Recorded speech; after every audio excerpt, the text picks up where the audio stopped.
Chapter 1994. In the middle of Bei Mang, the attacking army was divided into 3 groups. 2 of the gaps were about 60 paces wide, allowing the cavalry to pass on orders or provide reinforcements. It was also convenient for the military to monitor the subsequent siege weapons. The 3 groups of troops were divided into groups of 10,000 infantrymen, with a 4 feet tall Bei Mang commander's flag as the backbone. If the Bei Mang emperor were to personally lead the battle, according to the law, the flag should be 6 feet tall. On this battlefield, the crown prince of Bei Mang was the commander-in-chief as the regent of the state, so his flag should be 6 feet tall. The rest of the generals, such as Murong Baoding, Helian Wuwei, and Zhong Shintong, were the top-ranking officials of the grassland. Their commander's flag could be 5 feet tall. The generals with real power and the commanders of the Jia army would use a 4 feet tall commander's flag. The flag could be embroidered with the surname of the commander or the battalion number. The 2 capitals of the Norland and the Southern dynasties had no restrictions on this. Although the first 3 groups of 10,000 infantrymen were intercepted by several grandmasters of the Central Plains, they generally maintained their formation and continued to push forward. Each group of infantrymen had elite soldiers with large shields and heavy armor as the vanguard. This group of people did not carry any weapons. The grassland cavalry were familiar with bows and horses, and their riding and shooting were the best in the world. It had long been known throughout the Central Plains during the Dafeng dynasty. If they were already like this on horseback, they could not be underestimated. However, there were not many archers in the 3 groups of infantrymen. Each group only had about 1,000 people. The main force was still the 5,000 infantrymen. They wore light leather armor, held light round shields, and had a long saber on their waists. They followed the scaling ladders as they pushed forward quickly. After all, in Bei Mang's strategic plan, there were a total of 2,400 catapults in the large arc that stretched across the battlefield behind the 30,000 people. In addition to the cavalry on the 2 wings continuously suppressing the north wall with their archery, there were also infantrymen behind the 3 groups of infantrymen. A total of 6,000 people were responsible for driving the arqueballistas, large yellow crossbows, and ape-arm crossbows. These types of crossbows had once shown on the battlefield of the Central Plains. During the mighty journey of Hongjia to the north, there were family members who were in charge of the Eastern Vietnam and the Tang Empire. They were directly promoted by the Empress of Bei Mang to the 2nd class of the Southern dynasty, because they offered crossbow craftsmanship to Bei Mang. They quickly stood out among the many remaining families of the spring and autumn period. Other than that, the 3 groups of formations were equipped with more than a dozen siege towers. Each siege tower could hide more than 300 archers and infantrymen. They were like a moving ant nest. The exterior was covered with a huge special cowhide that was difficult to penetrate. Even the terrifying arqueballistas on the city wall of Bei Mang that were far more powerful than the Southern dynasty's arqueballistas could not easily destroy the siege towers. Once they got close to the city wall, the archers in the towers could directly shoot at the soldiers guarding the city. At the same time, they would set up scaling ladders like a floating bridge. They would cooperate with the densely packed soldiers below the city wall to attack the city wall, and the elite dare-to-die warriors would use the arrows nailed into the city wall to climb up. 1 front and 2 back, plus the catapults, large crossbows, and the cavalry on the 2 wings, it could be said that it was impossible to defend against. However, because of the appearance of the 18 people, the battlefield did not take place on the north wall of the majestic city on the northwest border. The young lord took the lead to break through the formation, and went deep into the heart of the Bei Mang army. Luo Yang followed closely behind him. Although she did not kill anyone, the new Lord Liang did not have to worry about anything. In the end, Su Fengnian was able to break through 2,000 people's armor. He used his 2 sleeves, the green snake, and the sword Qi rolling dragon wall. His gang Qi was like a swimming dragon. He charged straight into the front line of the Bei Mang army, as if he was going to take the head of the general in the midst of thousands of soldiers. Compared to Su Fengnian's powerful attack, the peach blossom sword god, Dong Tai, who was slowly moving forward, was much quieter. After the Taiya sword was unsheathed, it suddenly appeared and disappeared in a flash. In the thunderous clouds, there was a ferocious flood dragon occasionally glaring with anger. Before the peach blossom sword god, Su Fengnian and Luo Yang rushed in one after another, followed by Mount Huizi and Red Robe Su Ying. The Bei Mang troops in front of Dong Tai were already in a mess. Almost no one dared to provoke the Zhongyuan Wushu Grandmaster, who had fought Tuoba Bodhisattva to a draw. When Li Chungang was alive, he lent his sword to Dong Tai. Although the battle was not clear, In the eyes of the Jianghu Grandmasters of Bei Meng, Dong Tai was the most powerful man in the world. At that time, there were rumors that there might be people in the world who could surpass Dong Tai. But as long as it was a battle of life and death, no one in the world could defeat Dong Tai. At most, both sides would die. Now that Dong Tai had returned from a visit to the East Sea, the Peach Blossom Sword God, who had never carried a sword to travel the Jianghu, was carrying a long sword. Therefore, who would dare to act rashly in front of this swordsman? Dong Tai did not deliberately kill the Bei Meng soldiers. His pace was not fast, and he moved forward steadily. The soldiers on both sides of him moved south, but Dong Tai ignored them. He was using the Taiya sword to search for traces of Tuoba Bodhisattva. The situation was somewhat similar to when he chased Xie Guanyin from the north to the south for thousands of miles. However, compared to Xie Guanyin, who had almost no power to fight back, the Bei Meng god of war, who was at the peak of the human world in terms of both state, physique and combat strength, was obviously not the same. He was just deliberately avoiding the battle. Dong Tai was not in a hurry. He occasionally looked around, and wherever his mind was, that was where the rainbow of sword aura bloomed. In the Bei Meng infantry formation where Dong Tai was, the red and purple colors seemed to have entered a no-man's land and killed wantonly. The red-robed Su Ying's body was agile. She liked to fly above the Bei Meng soldiers, and did not mind being a target at all. Every time she was faced with a barrage of arrows from the hundreds of archers in the formation, one could vaguely see her scarlet robe shuttling freely through the rain of arrows. She spun nimbly, and it was a beautiful sight. Every time she rolled her sleeves, 6 to 7 arrows would be caught, and as her body spun, she would immediately return the arrows. She did not care about the accuracy of the arrows. She only treated it as if it was a butterfly playing in a flower bush. The arrows came and went, but they did not even scratch the corner of her clothes. However, no less than 70 Bei Meng archers had their heads or chests pierced by her arrows. As for the soldiers who were caught in the crossfire, there were more than 200 of them. Although Su Ying's qi was not known for being robust, it was especially long-lasting. Every time she landed, she would either raise her body and step on several arrows in succession, twisting and turning as if she was walking on flat ground, or she would drop slightly and land lightly on the head of a Bei Meng soldier. Her stomp was like a naughty child stomping on a tangerine in a fit of pique, easily crushing the head of a Bei Meng barbarian. When a soldier saw the scarlet robe sweeping towards him, he could only close his eyes and slash randomly with his saber. He did not even have the extravagant hope of hitting the woman who moved like a ghost. In the next moment, he suddenly realized that no matter how hard he tried, the saber he raised high in the air could not be brought down. The Bei Meng barbarians around the soldier looked as if they had seen a scourge. They quickly scattered, leaving behind this pitiful worm who was temporarily at a loss. When he opened his eyes, he was shocked to find that the scarlet-robed woman was standing on the tip of his saber. The woman's embroidered shoes were standing on the tip of the saber, unmoving as she looked down at him. With a light tap of her feet, the saber's hilt instantly pierced its owner's chest and came out of his body. She then used the momentum to lean back, barely dodging several arrows that were shooting towards her face. The scarlet-robed Su Ying, who was originally facing the ground with her head down, waved her sleeves before she landed on the ground. Her feet landed lightly on the ground, but before she could even step on the ground, she charged forward. She raised her hand and revealed an arm that was as fair as a lotus root from her sleeves. She pressed her palm against the forehead of a Bei Meng soldier. The latter flew back a dozen or so steps like a kite with its string cut. The 3 soldiers behind him were crushed in the chest by the tremendous force of the impact and died on the spot as well. This time, Su Ying didn't dodge a swift arrow that was shot straight at her. A smile appeared on her joyful face. She stretched out a finger and gently pressed it against the tip of the arrow. The arrow didn't slow down in the slightest, but it didn't shoot into the woman's neck as expected. Su Ying's figure flashed back as fast as lightning. She waited until the arrow had exhausted all its strength before she stood still. She flipped her wrist and gently grasped the arrow that should have fallen to the ground. She broke into a smile and raised her eyes to look at the archer who had shot the arrow. Although the Bei Meng soldier's attire was no different from an ordinary archer's, it was obvious that he had already reached a higher level in the martial way. The strange archer who was currently facing the scarlet-robed Su Ying had a cold expression on his face.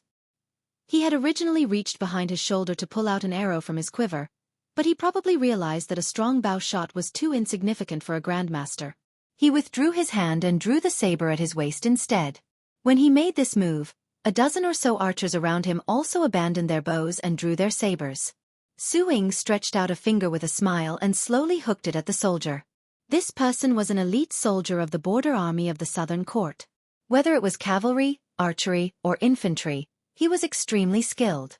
He was regarded as a valiant soldier by the Baimang.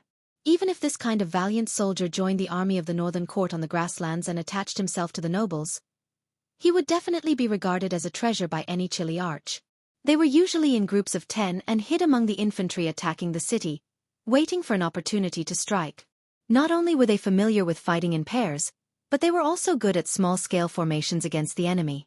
These secret border soldiers of the Southern Court, who were usually scattered among the armies and only under the command of the commander-in-chief during wartime, were far fewer in number than the 20,000 infantry attacking the great cities and towns of the Central Plains. There were less than 4,000 of them, so they had always been complacently praised as the Cheshire army of the Southern Court. These valiant soldiers of the Southern Court, who were said to be comparable to the White Horse crossbowmen of Liangzhou, were currently hiding more than 100 people in every 10,000 infantry formation, so there was only one centurion. Unfortunately, the one who was provoked by the scarlet-robed Su Ying happened to be that centurion. Chapter 1995. The centurion stared fixedly at the scarlet robe. After a slight hesitation, he made up his mind and raised his left arm, clenched his fist, and punched his right palm several times. After he made this gesture, apart from the dozen or so retainers, the other 9 squads of elite Southern Dynasty soldiers, hidden in various parts of the infantry formation, quickly received the emergency report and quickly gathered here, attempting to encircle and annihilate Su Ying.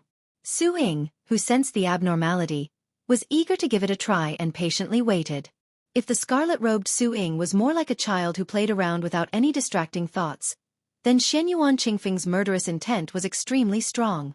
Perhaps in the entire vast battlefield outside of Bibu City, only the young vassal king who broke through 2,000 iron armors in a row could win. Shenyuan Qingfeng rampaged through the Great Snow Plateau in an extremely domineering manner. Unlike Su Ying, who only needed to wander around, and generally only needed to keep moving forward, this Great Snow Plateau Zhonghu Alliance Master's target was extremely clear from the start: the enormous siege towers. It was obvious that she would tear down whoever was the biggest eyesore in her vision. In the vast Liang dynasty, she was indeed the most unreasonable woman in the entire Liang dynasty. The first siege tower was broken in half by the purple-robed woman. After passing through the first siege tower, Shenyuan Qingfeng turned around and directly pounced on the second one. When she tore open the cowhide and entered, corpses flew out in all directions. In the end, when she finally appeared on the top floor where she had a wide view, none of the 300 soldiers in the siege tower survived. Intentionally or otherwise, she cast a glance towards the Northern Mang army's battle situation. Then, she stomped down heavily. The moment she leapt out of the tower chariot, the sturdy tower chariot that came from the Southern Dynasty's military weapons supervisor collapsed with a loud rumble. The third tower carriage's luck was a bit better, having Shenyuan Qingfeng's palm strike land on that enormous cowhide.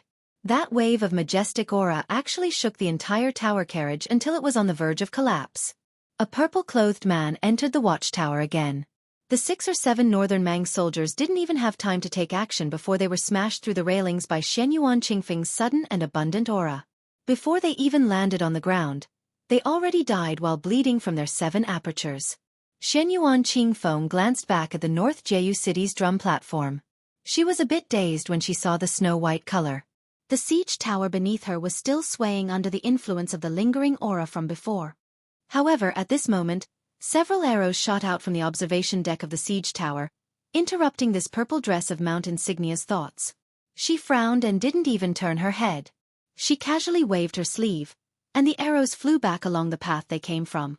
The 4 arrows were so fast that they couldn't be seen by the naked eye, and instantly pierced through the chests of 4 archers. After killing them, Shenyuan Qingfeng clearly still hadn't vented her anger. She lightly twisted her ankle hidden under her skirt, and the entire siege tower completely tilted towards the one on the right. Shenyuan Qingfeng no longer paid any attention to the 2 tragic siege towers that had crashed into each other, because she discovered that Northern Mang's side finally couldn't hold back anymore. Apart from 2 groups of powerful and well-armored elite cavalry that rushed to the left and right flanks to attack the groom, Lu Huang, Wei Miao, and Chai Qing-shan, the 4 grandmasters of the Central Plains, the movements at the center of the army weren't small either. Moreover, their targets included Shenyuan Qingfeng.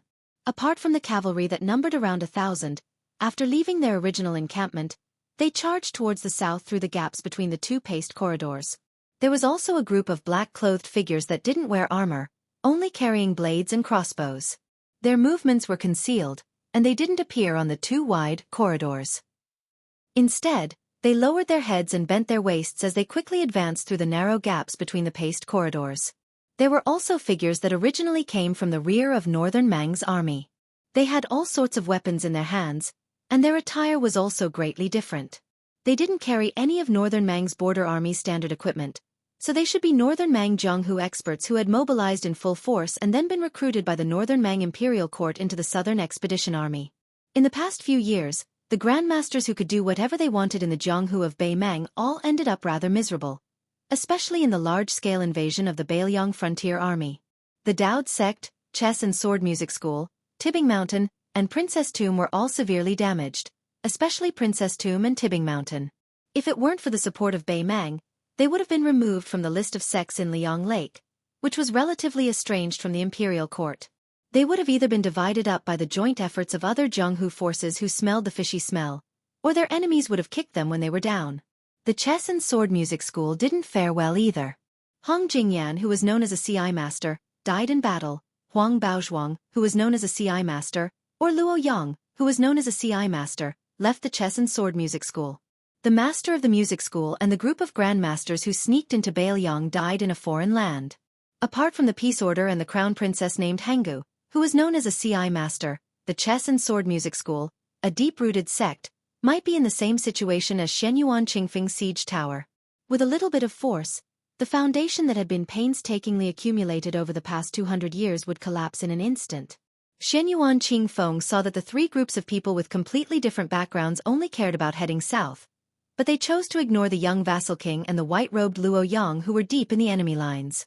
This made the purple dress of Mount Huishan feel unhappy for no reason, and she became even colder. She continued to smash the siege towers. Then, out of the corner of her eye, she saw a cavalry of 1,000 approaching from the south. Purple Dress dashed toward them. Shenyuan Qingfeng slapped the helmet of the leader of the cavalry, and he was sent flying. His corpse shattered into pieces. Shenyuan Qingfeng, who had taken over the nest of a magpie, stood proudly on the back of the warhorse that was still galloping away. She looked down at the cavalry from above. This cavalry was none other than the elite force that Orange Province had spent countless efforts to train. The famous Winter Thunder Cavalry was also the main culprit that had dragged the left cavalry outside Bailiang into the quagmire. Shenyuan Qingfeng didn't know who was the first deputy commander of the left cavalry, Lu Dayuan, or the famous Winter Thunder Cavalry of the southern dynasties. She only lowered her head to glance at the astonished Winter Thunder Cavalry. Then, she looked up and saw a small cavalry of no more than 70 or 80 people. There was a dignified white-clothed swordsman, a woman in a colorful dress with her top fluttering on the back of the horse, and an old man resting with his eyes closed. Without exception, they were all people of the Zhonghu. Without a leader, the Winter Thunder Cavalry didn't lose their morale. The cavalry closest to Shenyuan Qingfeng viciously raised his iron spear and stabbed at the abdomen of the purple-clothed cavalry. Shenyuan Qingfeng didn't waste too much time with this cavalry. She pushed off with the tip of her foot and flew up a little, dodging the iron spear. Then, she landed on the body of the spear and slid down. Before the cavalry could react, she suddenly looked up and kicked the man in the face. The cavalry's head flew off just like that. This tragic scene was shocking. However, Shenyuan Qingfeng didn't stop there. She allowed the humiliated Winter Thunder Cavalry to continue south. She floated up high and landed gracefully on the empty ground between the Winter Thunder Cavalry and the group of Zhonghu experts. Shenyuan Qingfeng leisurely walked forward. Her footsteps were indescribably elegant, like a long ink scroll written by a Danqing artist. After Shenyuan Qingfeng's massacre, Su Yanbing, who hadn't made any big moves, suddenly said to Dong Tai's back, "I'm afraid I'll have to leave the matter of preventing Tuoba Bodhisattva from looting the burning house to you." Dong Tai didn't turn around. She smiled and said, "I won't let you down, Brother Su." Su Yanbing tilted the fine iron spear that the Tide Listening Pavilion had kept for many years. Facing the Peach Blossom Sword God's promise, this Bailiang half-step martial saint didn't express any gratitude. He just cupped his fists and left. Su Yanbing turned around and strode toward the Sword Eater who hadn't made a move. He said in a low voice, "I'll have to trouble Senior Sui to coordinate with His Highness's return to the city."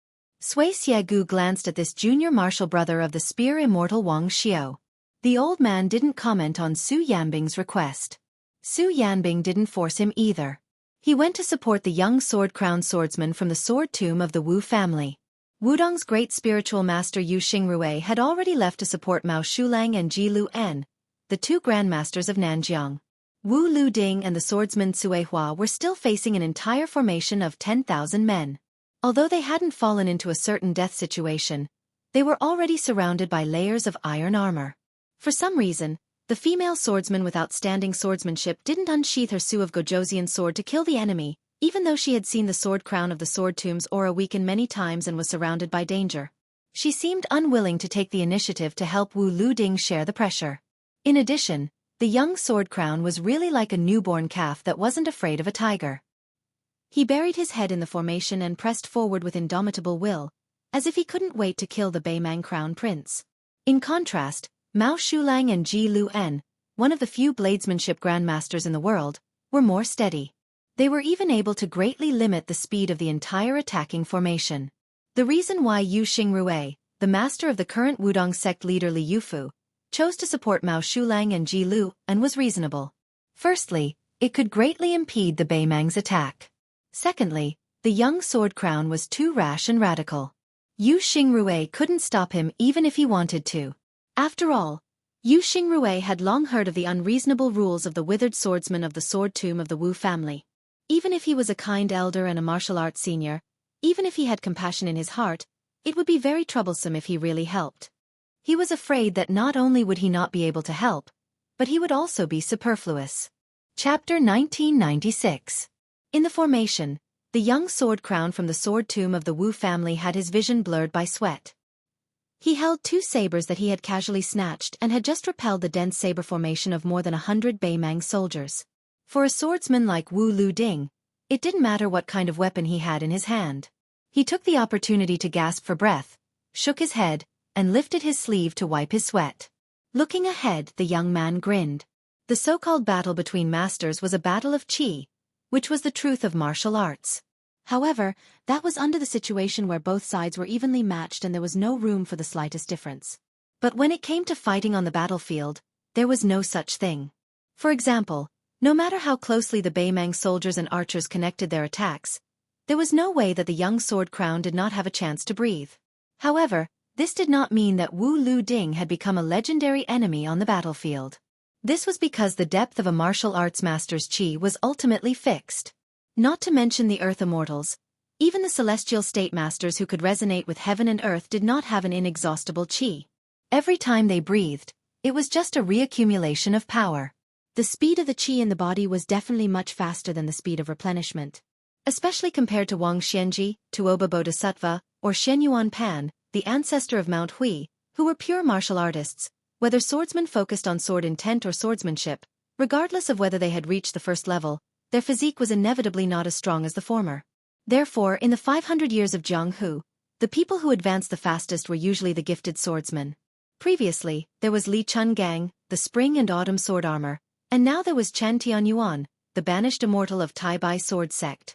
On the other hand, although Wang Xianji, Shen Yuan Pan, and the others had great achievements in the end and their combat strength was even more terrifying, the speed of their martial arts advancement was obviously slower. Since ancient times, there was a saying that there was no enemy on the battlefield. Why was it that only Bailiang Su Longxiang was expected to break the precedent? Of course, it was not because of how high Su Longxiang's realm was, but because he was born in the Vajra realm. On the battlefield, there was room for a martial Dao Grand Master to breathe again and again. However, as the qi in his body decreased, as long as the army had enough soldiers, the martial Dao Grand Master would naturally be exhausted to death. Of course, the young people of the Wu family, whose talent and constitution were the best among the Wu family's sword tomb, understood this superficial logic. However, he still insisted on breaking the formation alone. Wu Luding bent down at the waist, his back facing that female sword attendant who roamed the Jianghu with him. He released a heavy breath of turbid air, his expression a bit sentimental as he quietly said, "Cui Hua, I believe that I will never be able to compare to that fella surnamed Su in my entire life. I reckon that he has already slaughtered his way all the way to Northern Mang's great banner." "Where am I right now?" The sword attendant Cuihua nodded and did not say any comforting words. Wu Luding sighed. It's really annoying. Do you remember that time in the reed marsh outside Xiongfan City? I could defeat 70 or 80 Baoyongs His Royal Highness with one hand? The sword attendant Cuihua's mouth curled up. Her eyes were gentle. It should be. Wu Luding was silent. He clenched his two swords. Suddenly, the young sword attendant felt a palm gently pressing on his head. How could a man's head and a woman's waist be touched? However, Wu Luding did not care. The female sword attendant who gave the impression of being quiet and peaceful rubbed Wu Liuding's head. She opened her eyes and looked into the distance. She said softly, although I have always wondered why you wanted to compete with that young king, no matter what, since you are willing to admit defeat. Wu Liuding's eyes were firm. He shook his head vigorously and said, I don't admit defeat. The sword attendant Cuihua retracted her hand and raised her arm to hold the Su of Gojoseon's hilt. Actually, there is something I have been hiding from you. Wu Luding suddenly turned his head and said with a sad face, Cuihua, don't say it, don't say it. If you tell me that you secretly like Su, where should I go to cry? The female sword attendant glared at him and then slowly pulled out the Su of Gojoseon. After brushing past him, she said softly, I am probably already a sword immortal on the land. Wu Luding was stunned. Outside the big formation, Su Yanbing was not in a hurry to break the formation. In the face of the thick formation, Su Yanbing made a move that no one expected. As the junior brother of the spear immortal Wang Xiu, this martial arts master who was rarely mentioned in the Liang River Lake, suddenly stabbed the iron spear in his hand into the ground. Su Yanbing took a step forward. The iron spear was behind him and on his right side was the iron spear. It seemed that this man wanted to tell the 10,000 people formation. I, Baoyong, Su Yanbing, am here. No one in Baimang can pass the spear. At the back of the 18 masters who left the city was the blind female zither player from Shishu, Xue Songguan. However, it was precisely this young woman who seemed to be the furthest away from the battlefield that bore the heaviest pressure. Northern Mang's wave after wave of arrow rain that rained down on North Jailer City were all stopped by her and Chang Baishuang, who had ascended to the great celestial phenomenon realm. It was to the extent that even the 2,000-plus stone catapult carts boulders, the largest among them, were all shattered in midair by this female zither master, who was merely at the finger-profound realm. The huge stones thrown by those large catapults driven by hundreds of people were like thunder. They were invincible and could sink 7 feet into the ground. His arrogance was extinguished by a woman with a slender waist and a delicate body, just like the spring wind and rain. Xue Songguan had already changed to sitting cross-legged. The zither was placed on her legs. For strings had been broken. The first string was broken by her. The next 3 strings were broken by Jia, Bai, and Fan respectively. The blind female zither player lowered her head. Her fingers were trembling slightly. There were drops of scarlet blood dripping from the body of the zither. She knew that her sacrifice was worth it. Although she was born an assassin and did not know much about war, before the siege infantry arrived, every wave of arrows that Baimang threw out to help the infantry suppress the city was equivalent to fewer casualties for the Baoyong frontier army in the North Jebei city. Xue Songguan slowly raised her head and looked with some confusion at the old Confucian who had come to her side. She knew that his surname was Chang Baishuang. He was a scholar of the old southern Tang and a martial arts master of the southern border. The old man said with an amiable expression, Miss Xue, you are still young. You don't have to work so hard. Previously, you acted too quickly. This old man was worried about disrupting your qi and did not know where to stop you. Now, it will be up to this old man to do the work. Miss, it will be up to you to fill in the gaps. How about it? The blind female zither player gently shook her head. She was unusually determined. The old man did not find this strange. He waved his sleeve and smashed the boulders above his head with Howren Qi. At the same time, he continued to persuade her with an amiable expression. Miss Xue, this old man is 2 generations older than you. Allow this old man to take advantage of his seniority and speak some great principles. This old man does not know why you are here and does not know who you are here for. But since this old man is fighting side by side with your little girl, there is no reason for a girl to die first. This is unreasonable and impolite, isn't it? The woman smiled gracefully. She seemed to have thought of this old man who also liked to speak reason. Some scholars, regardless of age, seemed to be somewhat naive and cute. She still remembered that in the early years, Su Su and this old man Zhao had argued. In a fit of anger, Su Su spoke without thinking and asked the old man why he did not die for the country. She did not expect that this old man Zhao would confidently reply to Su Su that scholars should be strategizing for the emperor in the imperial court. That kind of dedication was the right thing to do. Fighting on the battlefield had always been the duty of a martial artist. Death was a worthy death. If I, Zhao Dingxiu, was a scholar afraid of dying on the battlefield, what was wrong with that? Su Su suddenly grimaced and was speechless. This old man Zhao leisurely left with his hands behind his back. It was just that the old man's back was somewhat bleak. Cheng Baishuang laughed and joked, "Miss Xue, such a beautiful and rare girl like you, how can you not get married? Wouldn't that cause a certain man in the world to lose that great fortune? This old man Zhao is old. If I were 30 or 40 years younger, I would definitely write a beautiful poem and give it to you.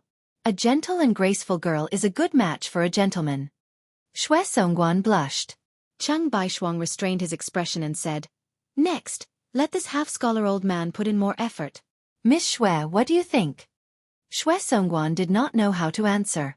The old Confucian scholar Cheng Baishuang took a deep breath. The Confucian sages said, "Even if there are millions of people, I will go forward." It was the perfect scene. Suddenly, a strange phenomenon appeared in the world. A light pillar as thick as a mountain fell from the sky and completely covered the land in front of the Beimang Great Flag. It was like a snow-white waterfall that fell from the 9 heavens to the mortal world. At that moment, Tuoba Bodhisattva finally appeared. He stood less than 10 feet away from Dong Tai's flying sword. The Beimang god of war looked coldly at the peach blossom sword god. "I'm only here as bait. Actually, there's no need for me to kill Su Fengnian. The heavenly Tao will suppress it." Dong Tai's expression was solemn. He looked at the light pillar that continued to strike the ground from the sky. It contained a supreme dignity that did not exist in the mortal world. Dong Tai fell into deep thought. Tuoba Bodhisattva sneered and said, "Dong Tai, why don't we use this opportunity to determine the victor?" Dong Tai slowly retracted his gaze and finally looked at Tuoba Bodhisattva. However, he shook his head and sneered, "It's not my turn." Tuoba Bodhisattva immediately turned around. In front of the great northern Mang banner that was covered in dust, one could vaguely see that a black line seemed to have appeared between the pillar of light and the ground from the distance. Under the suppression of the heavenly Tao, someone straightened his back.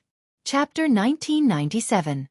The Prince of Beimang, Yelu Hongkai, had cut through the formation of the army and went straight to the heart of the army of 400,000 Beimang. Yelu Hongkai, the crown prince of Beimang, had stopped his horse under the banner and didn't retreat half a step. The future king of the prairie didn't show any fear. Instead, his eyes were burning. It was like watching a fierce beast fall into a carefully arranged trap during the annual autumn hunt. The more it struggled, the more it would make the knights who participated in the hunt feel the pleasure of conquering.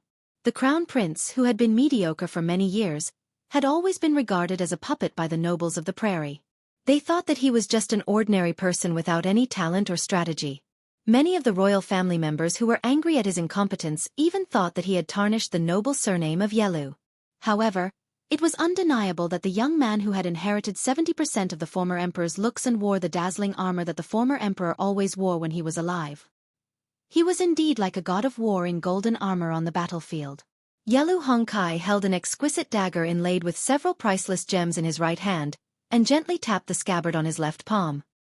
He looked up and tried to suppress the excitement in his heart. His angular face was slightly stiff.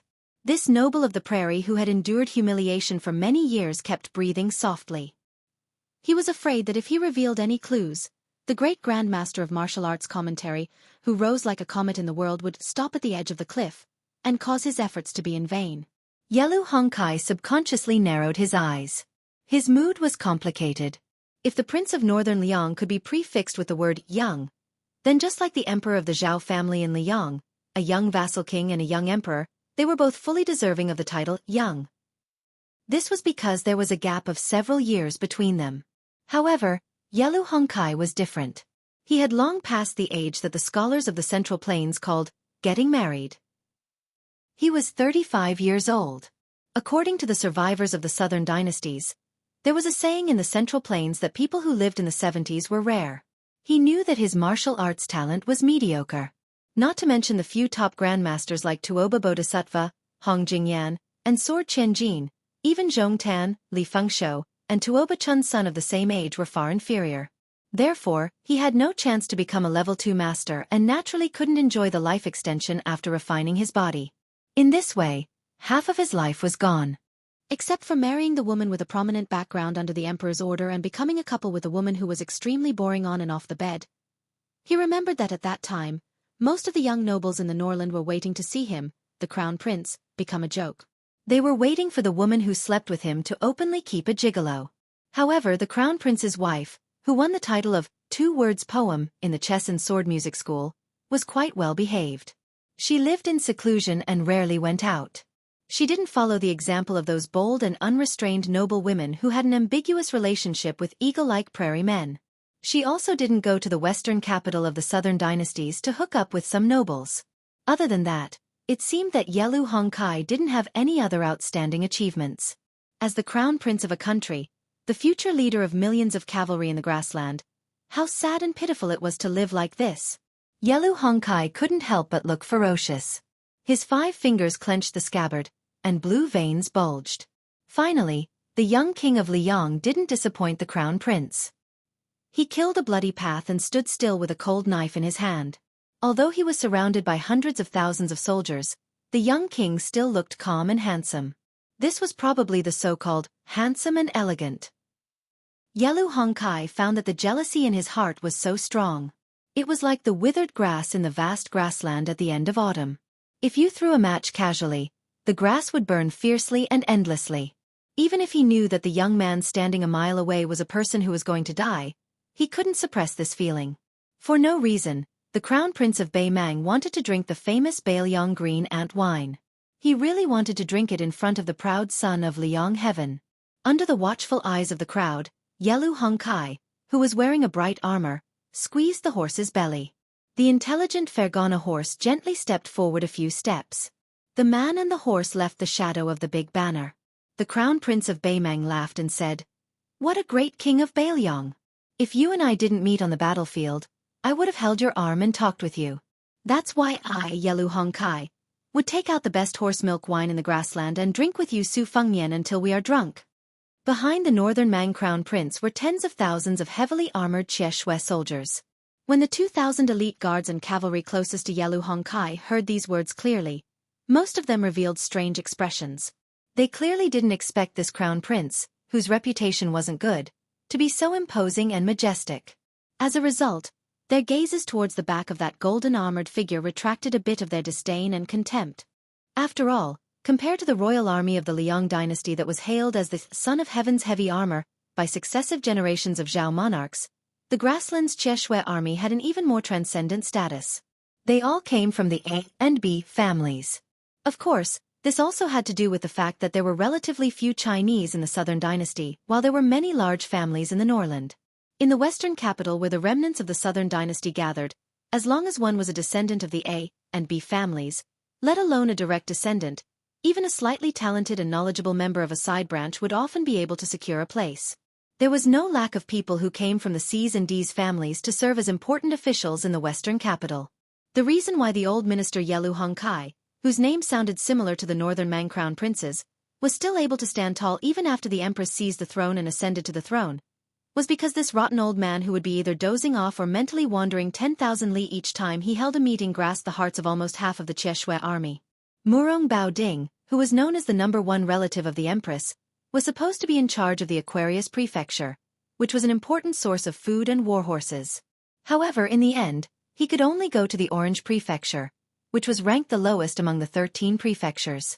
Undoubtedly, it was Yelu Hongkai and a large group of Xie Shui who secretly exerted force. Dong Zhuo was able to quickly stand out in the southern dynasty and eventually hold the military and political power at the same time. Of course, the contribution of saving the country in the early years was indispensable. However, marrying the woman surnamed Yelu was more important. His Majesty especially valued Dong Zhuo and constantly promoted him in hopes of alleviating the fierce conflict between the Murong and Yelu surnames to a certain extent. It should be known that in the past 400 years, there were many outstanding people in the grassland. It had always been the one who got the Xie Shui army got the grassland. The biggest contribution of the king of the old northern courtyard, Su Huainan, was to assist the empress to break this iron law in the turmoil of internal and external troubles. He helped the empress, who was not a legitimate woman, not only to successfully sit on the dragon throne, but also to unexpectedly sit on the dragon throne. In the face of the bold words of the crown prince of Beimang, the young king of Beiliang, who was standing on the edge of the open space, was indifferent. He did not say any words of appreciation, nor did he take advantage of the situation to rush forward. He was always 1 mile away from Yelu Hongkai. Obviously, he had already broken through 2,000 Beimang armor, but when no one stopped him, he chose to not move.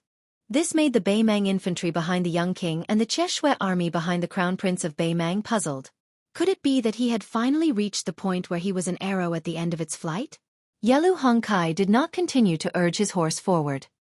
He just raised the dagger that was passed down from the founding emperor of Beimang and pointed it at his own neck. He laughed loudly and asked, "Su Fengnian, do you have the ability to take my head away?" Chapter 1998. In today's world, how many people could ask a martial arts evaluation grandmaster if he could take his own head at such a close distance? As a result, the soldiers around that extremely daring northern Mang crown prince, regardless of whether it was the infantry or cavalry, when they heard these words, they immediately felt their blood boil. They really wanted to charge at that arrogant northern Liang king. It was a pity that the new Prince Liang was still unmoved, as if he wanted to retreat from the battle. Yelu Hongkai, who was sitting high on the horse's back, smirked.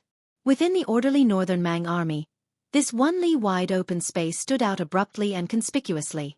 This was especially the case when it happened to be in front of the northern Mang Great Banner.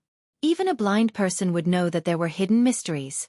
He believed that with Su Fengnian's ambitious and ruthless nature and cultivation as a martial scholar, as long as he didn't lose his mind or become extremely conceited, he definitely wouldn't recklessly take risks.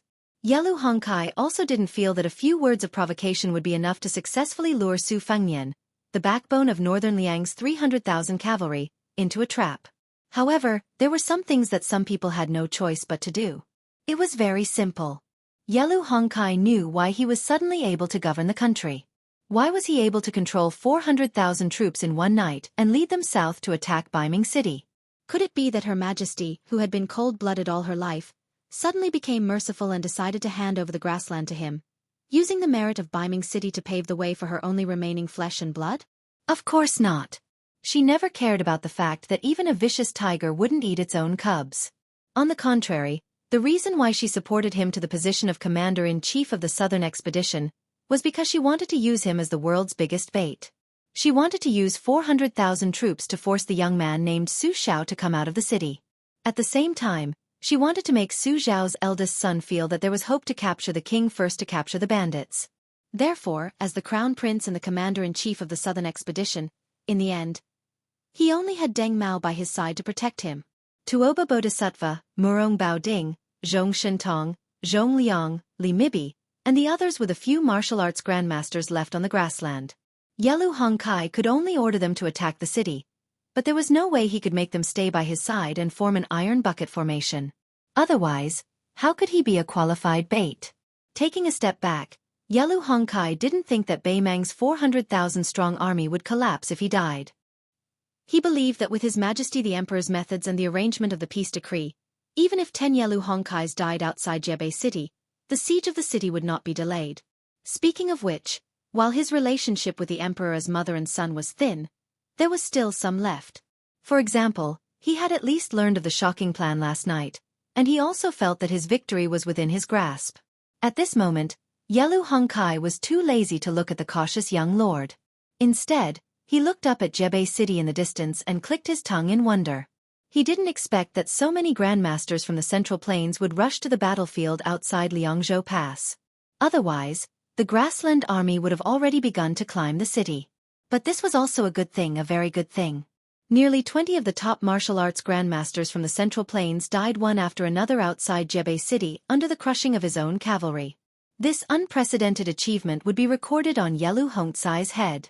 The Sword Emperor of West Shu died under the hooves of the Su family's cavalry. Although he died, it was a glorious death. The Spring and Autumn War had ended more than 20 years ago, but the Central Plains still enjoyed talking about it. They talked about the heroism of the Sword Emperor of West Shu and the cruelty of the Su family's cavalry. Think about it. Su Xiao had led the army across the Central Plains for more than 20 years and fought countless soul-stirring battles. Why was it that the pacification of West Shu went so smoothly? The number of times he was mentioned in the streets was comparable to the Battle of West Wall and the Battle of Jinghe? Obviously, it was because the Sword Emperor of West Shu had single-handedly provided timely help. Including the king of Bailiang, Su Fengnian, there were 17 people on the battlefield outside Jebei City. 18 martial arts grandmasters whose names shook the Central Plains. Only then did Ye Luhong retract his gaze, slowly drawing out his dagger. Under the illumination of the sunlight, the unsheathed dagger sparkled with radiance. This northern Mang crown prince lowered his head to look, narrowing his eyes as he stared at the blade that was as smooth as a mirror. He suddenly had a thought. After this battle, he should engrave 4 characters on this dagger. Return to the mandate of heaven. Su Fengnian looked at the empty field. For some reason, he looked as if a heavy burden had been lifted from his shoulders. He was not afraid of this trap appearing here. He was only afraid that it would be placed near Huayang Pass. He was afraid that the bait would not be this arrogant crown prince of Beimang, but the Bailiang Protector General Chu Lushan who was facing off against Dongzhuo's army. Su Fengnian held the cold blade in his hand tightly and disappeared in an instant. Deng Mao had already taken out the broken spear that was less than 3 feet long from his bag. When the young feudal lord disappeared, he took a step forward and landed on the left side instead of in a straight line. The next moment, Deng Mao slid back 7 or 8 steps. The entire sleeve of the arm that held the spear spurted out scarlet blood. Under the collision of the cold blade and the broken spear, a visible ripple of qi activity rippled like a vertical mirror. Under the huge impact, not only did the banner behind Deng Mao flutter, but even the extremely tough flagpole bent back at an astonishing angle. If Yelu Hongkai did not have Deng Mao in front of him to block most of the qi, and Han Gu, who was the champion of the 2-word poem, dismounted from her horse and held her sword in front of Yelu Hongkai, this crown prince with an ordinary physique would have died on the spot. Chapter 1999. Deng Mao stared at the front with firm eyes. After the young king was repelled, he was standing on the edge of the open space. Compared to Deng Mao's arm that was full of blood, Su Fengnian just shook his wrist and waved his sword, dispersing the remaining force. Obviously, he was more at ease. The man in white in the distance reminded loudly, "Be careful when Deng Mao throws away his spear." Su Fengnian frowned. Deng Mao, who was exposed, didn't get angry. He just grinned and didn't care. Su Fengnian didn't pay much attention to the broken spear Deng Mao that he fought for the first time. It wasn't because he was conceited, but because he was confident. Deng Mao and Hong Jingyan's martial arts cultivation were relatively close, and even lower than Hong Jingyan in the Longyan Plains. After all, the chess and sword music school showed that he was about to break through the threshold and enter the celestial realm. It was just that Su Fengnian didn't give Hong Jingyan a chance to stabilize his realm. Otherwise, Beimang would have one more Earth Immortal. Su Fengnian thought of the words, Earth Immortal, for no reason. His heart was a little heavy. He seemed to be casually looking around, but at the same time, his mind was turning rapidly. It was a publicly acknowledged fact that the pugilistic world was welcoming a once-in-a-thousand-years great year. The Liang River Lake was far more prosperous than the Northern Mang. Even the Empress of the Northern Mang had publicly declared in the imperial court that regardless of the number of martial artists in the first-class Vajra Finger, mysterious celestial phenomenon, or third class, after Huang Longshe transferred the remaining fate energy of the 8 kingdoms of spring and autumn into the pugilistic world, the Liang Martial Arts Circle, which seemed to have pulled up seedlings to help them grow, began to far surpass the Northern Mang. Even the land immortals were obviously more in the Liang Martial Arts Circle than in the Northern Mang. Even if the great immortal Yuan Qingshan of the Kailan sect, who had ascended before, and the Order of Peace of the Chess, Sword and Music School, who had never revealed his strength, the number of land immortals in the Northern Mang pugilistic world could be counted on one hand.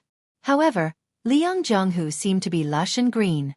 Among them there were people who were no longer in the world, such as Wang Xianji, Hong Shixiang, Li Chungang, Chao Chongqing, Huang Sanjia, the father and son from Longhu Mountain who had ascended together, Zhao Huangchao, the monk of the dragon tree from the 2 Zen temples, Shenyuan Jingqing from Mount Hui, Gao Shulu, Lu Songtao, and so on.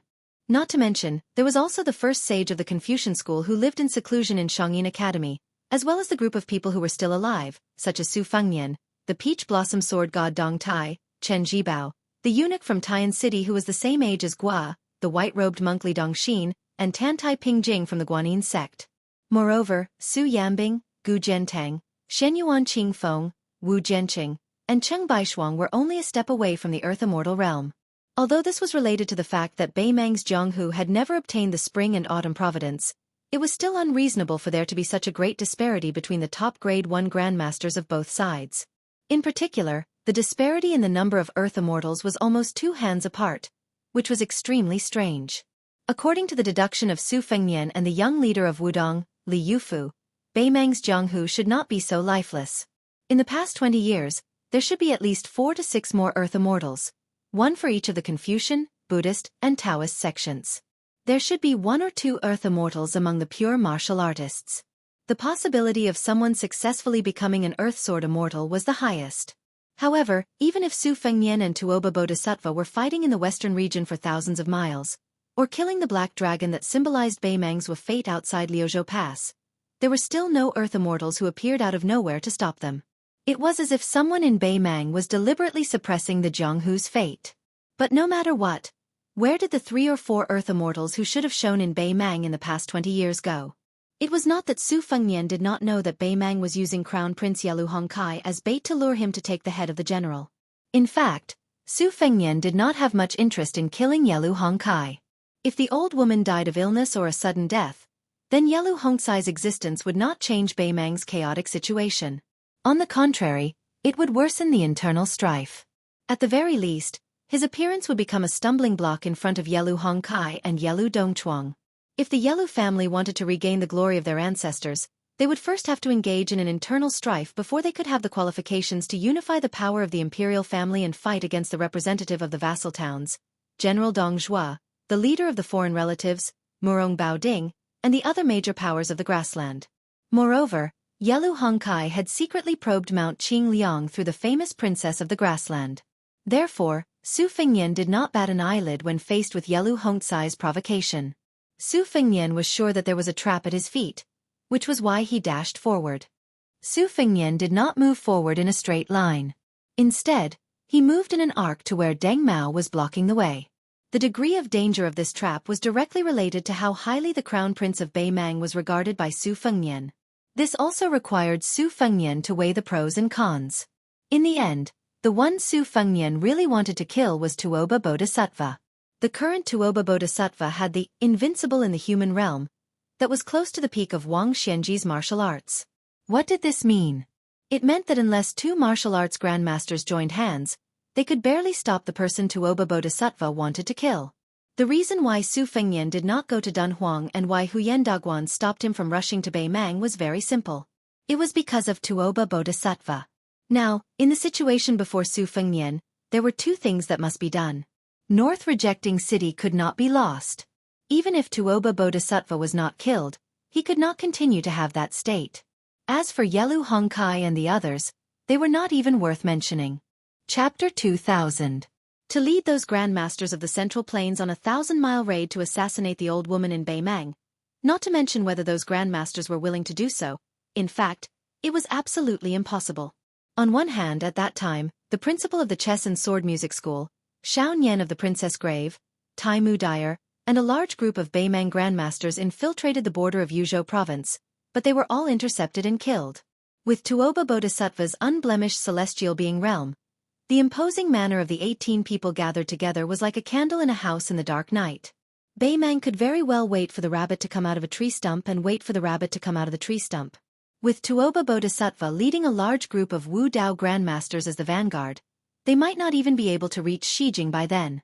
Only Su Fengnian and Dong Tai would be able to retreat. More importantly, on the other hand, with 400,000 Beimang soldiers bearing down on the border and the loss of Beiqing, the Bailiang cavalry was like a rootless tree without a source. Bailiang had lost its last gate outside the border. Not only the 3 provinces of Bailiang, but also the entire northwestern border of the Central Plains was in a perilous situation. Even if Su Fengnian and those grandmasters managed to get through the heavy encirclement of Tuoba Bodhisattva and Beimang's iron cavalry, how could they accurately locate the old woman of Beimang who had chosen to hide her identity? One had to know that not only was she not an Earth Immortal, she was not even a first-stage martial artist. As a result, Su Fengnian was unable to determine her location based on the chi of a martial artist. On the other hand, the young king Su Fengnian had no way to retreat from North Jebei City, which must not be lost. Su Fengnian could not retreat. The remaining 17 grandmasters were unwilling to retreat. Only then did Su Fengnian and North Rejecting City win the current situation with great difficulty. In the martial emperor city, Huang Groom's building, Wei Miao of the southern Zhao, and Chai Ching Shan of the eastern Yu sword pool.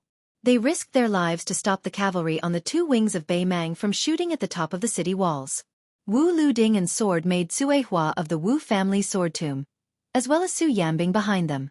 Mao Shulang and Ji Lu An of the Dragon Palace from the southern border, as well as Yu Xingrui, the Taoist master of the Wudong sect.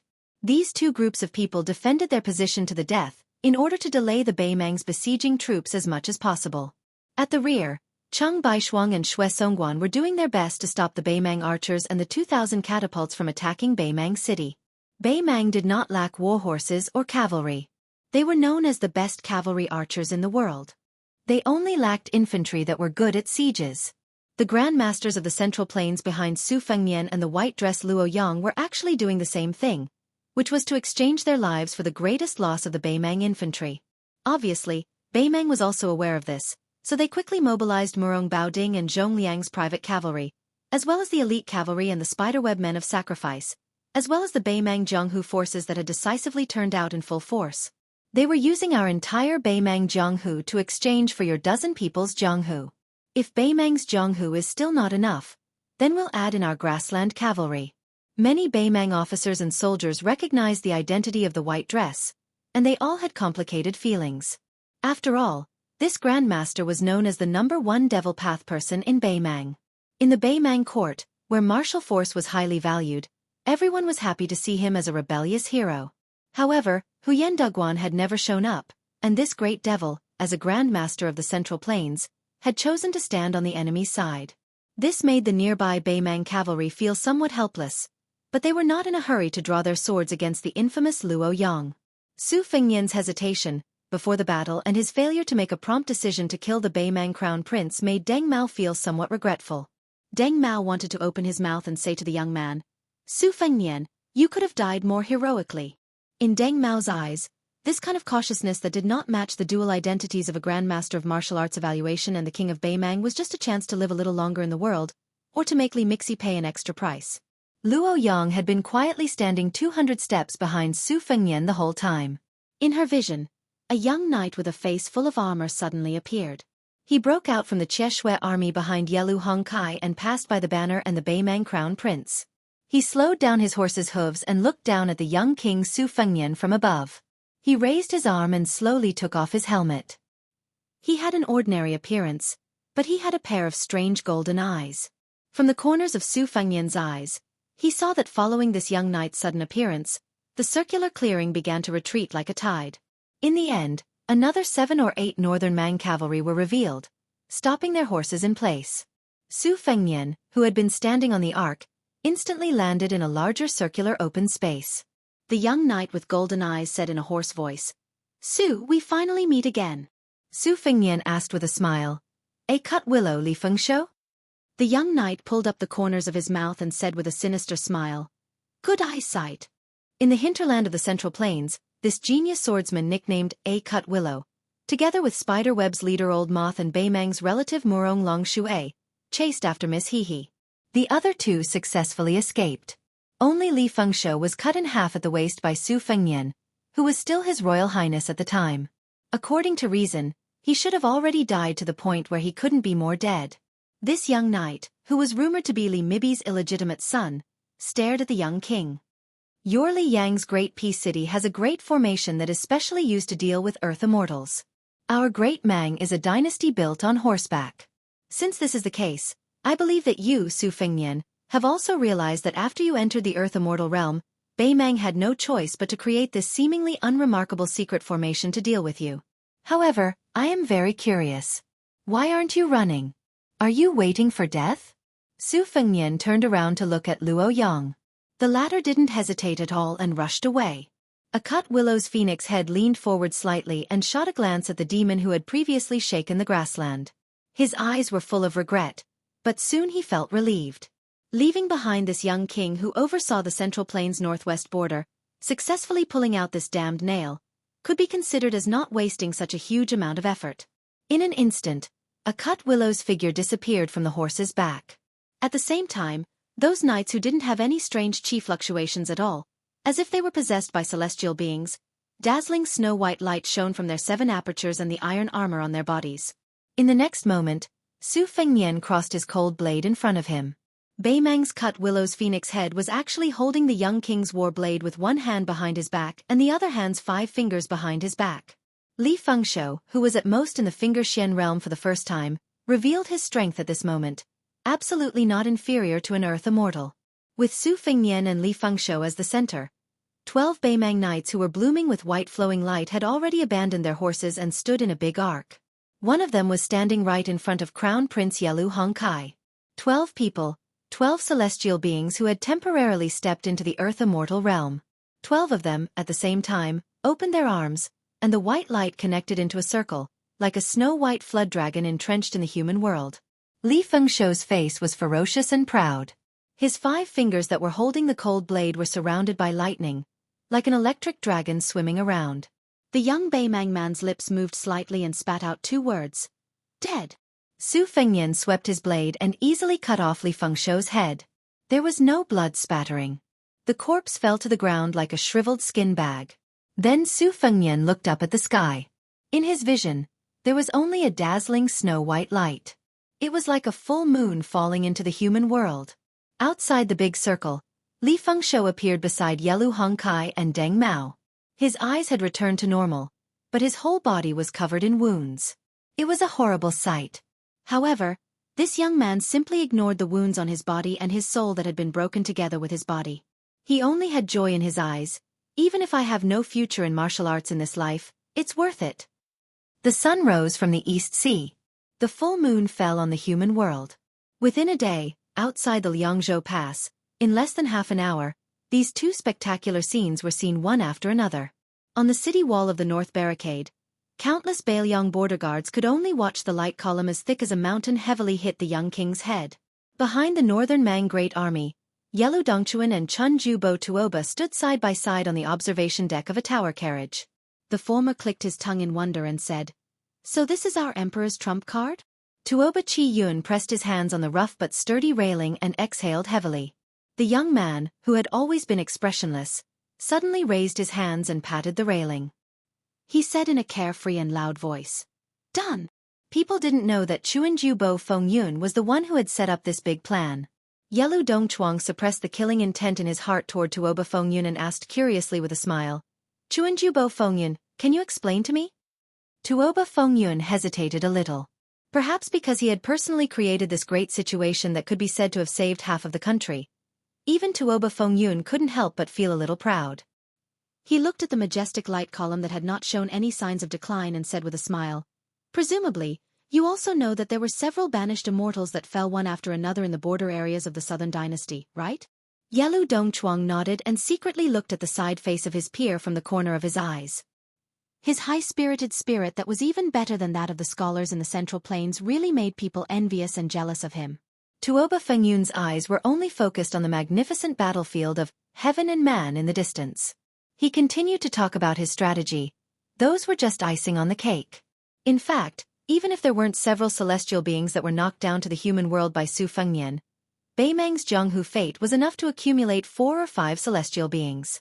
I, Tuoba Fengyun, started to advise the emperor on this matter in the chess and sword music school when I was 20 years old. Chapter 2001. At this point, Tuoba Chi Yun's lips curled up. She paused for a moment and turned to look at Yelu Dongchuang, who had an uncertain expression. She asked with a smile, "Do you know why there are no more than 3 land immortals in such a big grassland? Why did Huyen Daguan, who is a sect by himself, go to the Central Plains? Why did the woman in white, who stopped the #1 person in diabolism, only send out a cavalry but not a real top martial arts master? And why did the Qilin immortal, who is a national advisor, choose to leave the human world before the first battle of Liangmang without any warning?" Yelu Dongchuang could not answer a single one of the questions. Tuoba Chi Yun laughed and said, "Isn't it strange that the master of Bubang Mountain, the 5th raccoon, was only at the Finger Xian realm before he died? If it is said that the Qilin sect's fate was taken away by Yuan Qingshan alone, causing the other Taoist experts to stagnate in their realms, it is still reasonable. Then why is it that my chess, sword and music house, which has produced so many heroes, is still unable to break through that layer of window paper? In the end, it's just a simple logic. Since Huang Sanjia of the Central Plains scattered the fate of the fallen countries into Jianghu, then why can't my grassland merge the fate of Jianghu with the dynasty? It's nothing if the martial arts of Jianghu are used by the imperial court. Only when the fate of Jianghu is used by the dynasty can it be considered safe. Whether it's the Su family riding their horses in Jianghu or the grassland gathering of Jianghu sects in the early days, it's all a simple plan. It can't be considered as cutting the weeds and eliminating the roots. Tuoba Chi Yun seemed to have realized that she had lost her composure.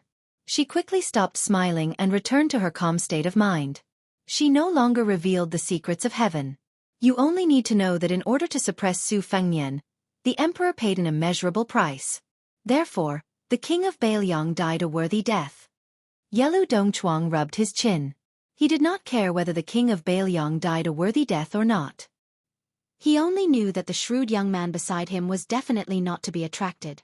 One day, he would let Tuoba Chi Yun die a worthy death. Suddenly, Tuoba Chi Yun's eyes widened and she was shocked. Yelu Dongchuang followed his line of sight and his emotions surged. There was fear, respect, and the fascination of a martial artist. For some reason, Yelu Dongguan felt a sense of unspeakable satisfaction. What great things can a scholar achieve in this chaotic world? The pillar of light that symbolized the way of heaven pressed down rapidly.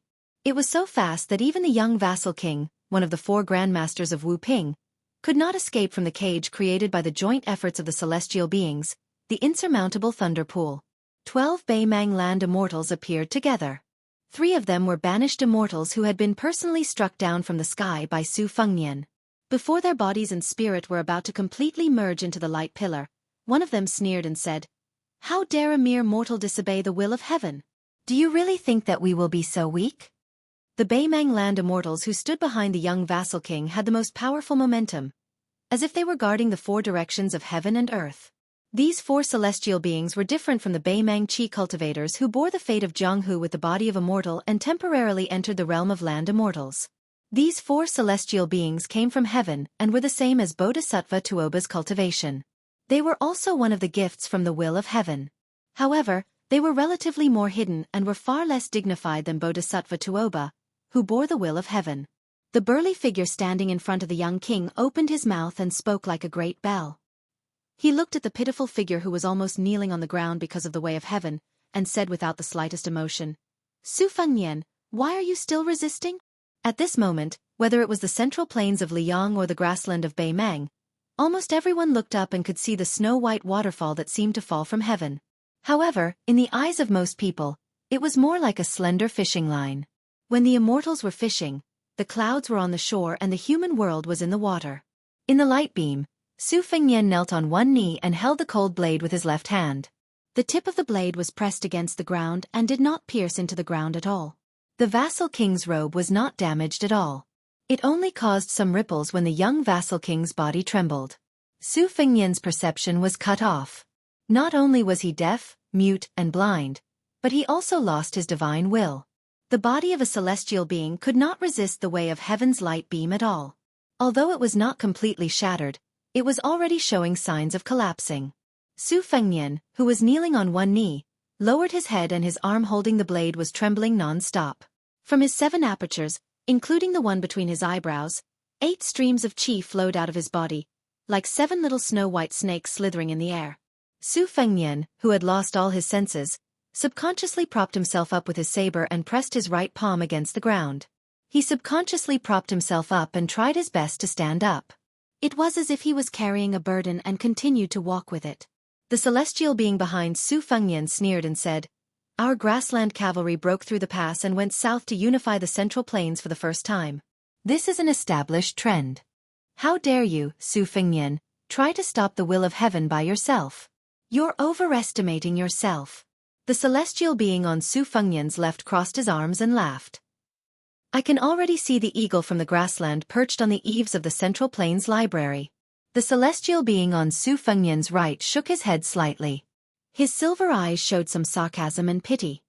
With only the power of one place, you can show a power that is more impressive than the power of a country. You've caused so much trouble for our grassland men. You Bailiang are not bad. Chapter 2002. Compared to the northern Mang's secret chi cultivators who had already dissipated in the pillars of light, the figures of the 4 celestials and 3 exiled immortals were much more durable. They seemed to be a little impatient with the young lord's persistence. After looking at each other, the 3 banished immortals nodded and dispersed their bodies and spirits. In this way, the light beam that was already aggressive suddenly became more powerful. The young lord who was kneeling on one knee suddenly felt his shoulders sink a little. Tuoba Chi Yun, who was sweating profusely, felt relieved. But this time, he couldn't smile anymore and still looked serious. Yelu Dongchuang, who had been looking at Chun Jubo's face, was a little disappointed. He thought that Su Fengnian could at least risk his life to exchange for those immortals from Earth. It would be even better if he could kill Yelu Hongkai in one go.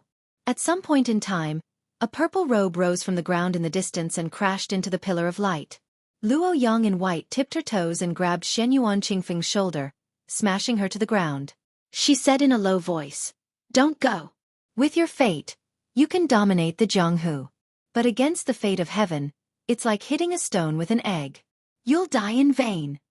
After killing more than 80 Beimang Jianghu experts and piercing through the encirclement of 1,000 cavalry, Shen Yuan Qingfeng was obviously badly injured. After falling to the ground, she spat out a mouthful of blood. She ignored Luo Yang's warning. The qi in her body was circulating rapidly and she was about to stand up again. Luo Yang quickly landed beside her and said calmly, "Trust me."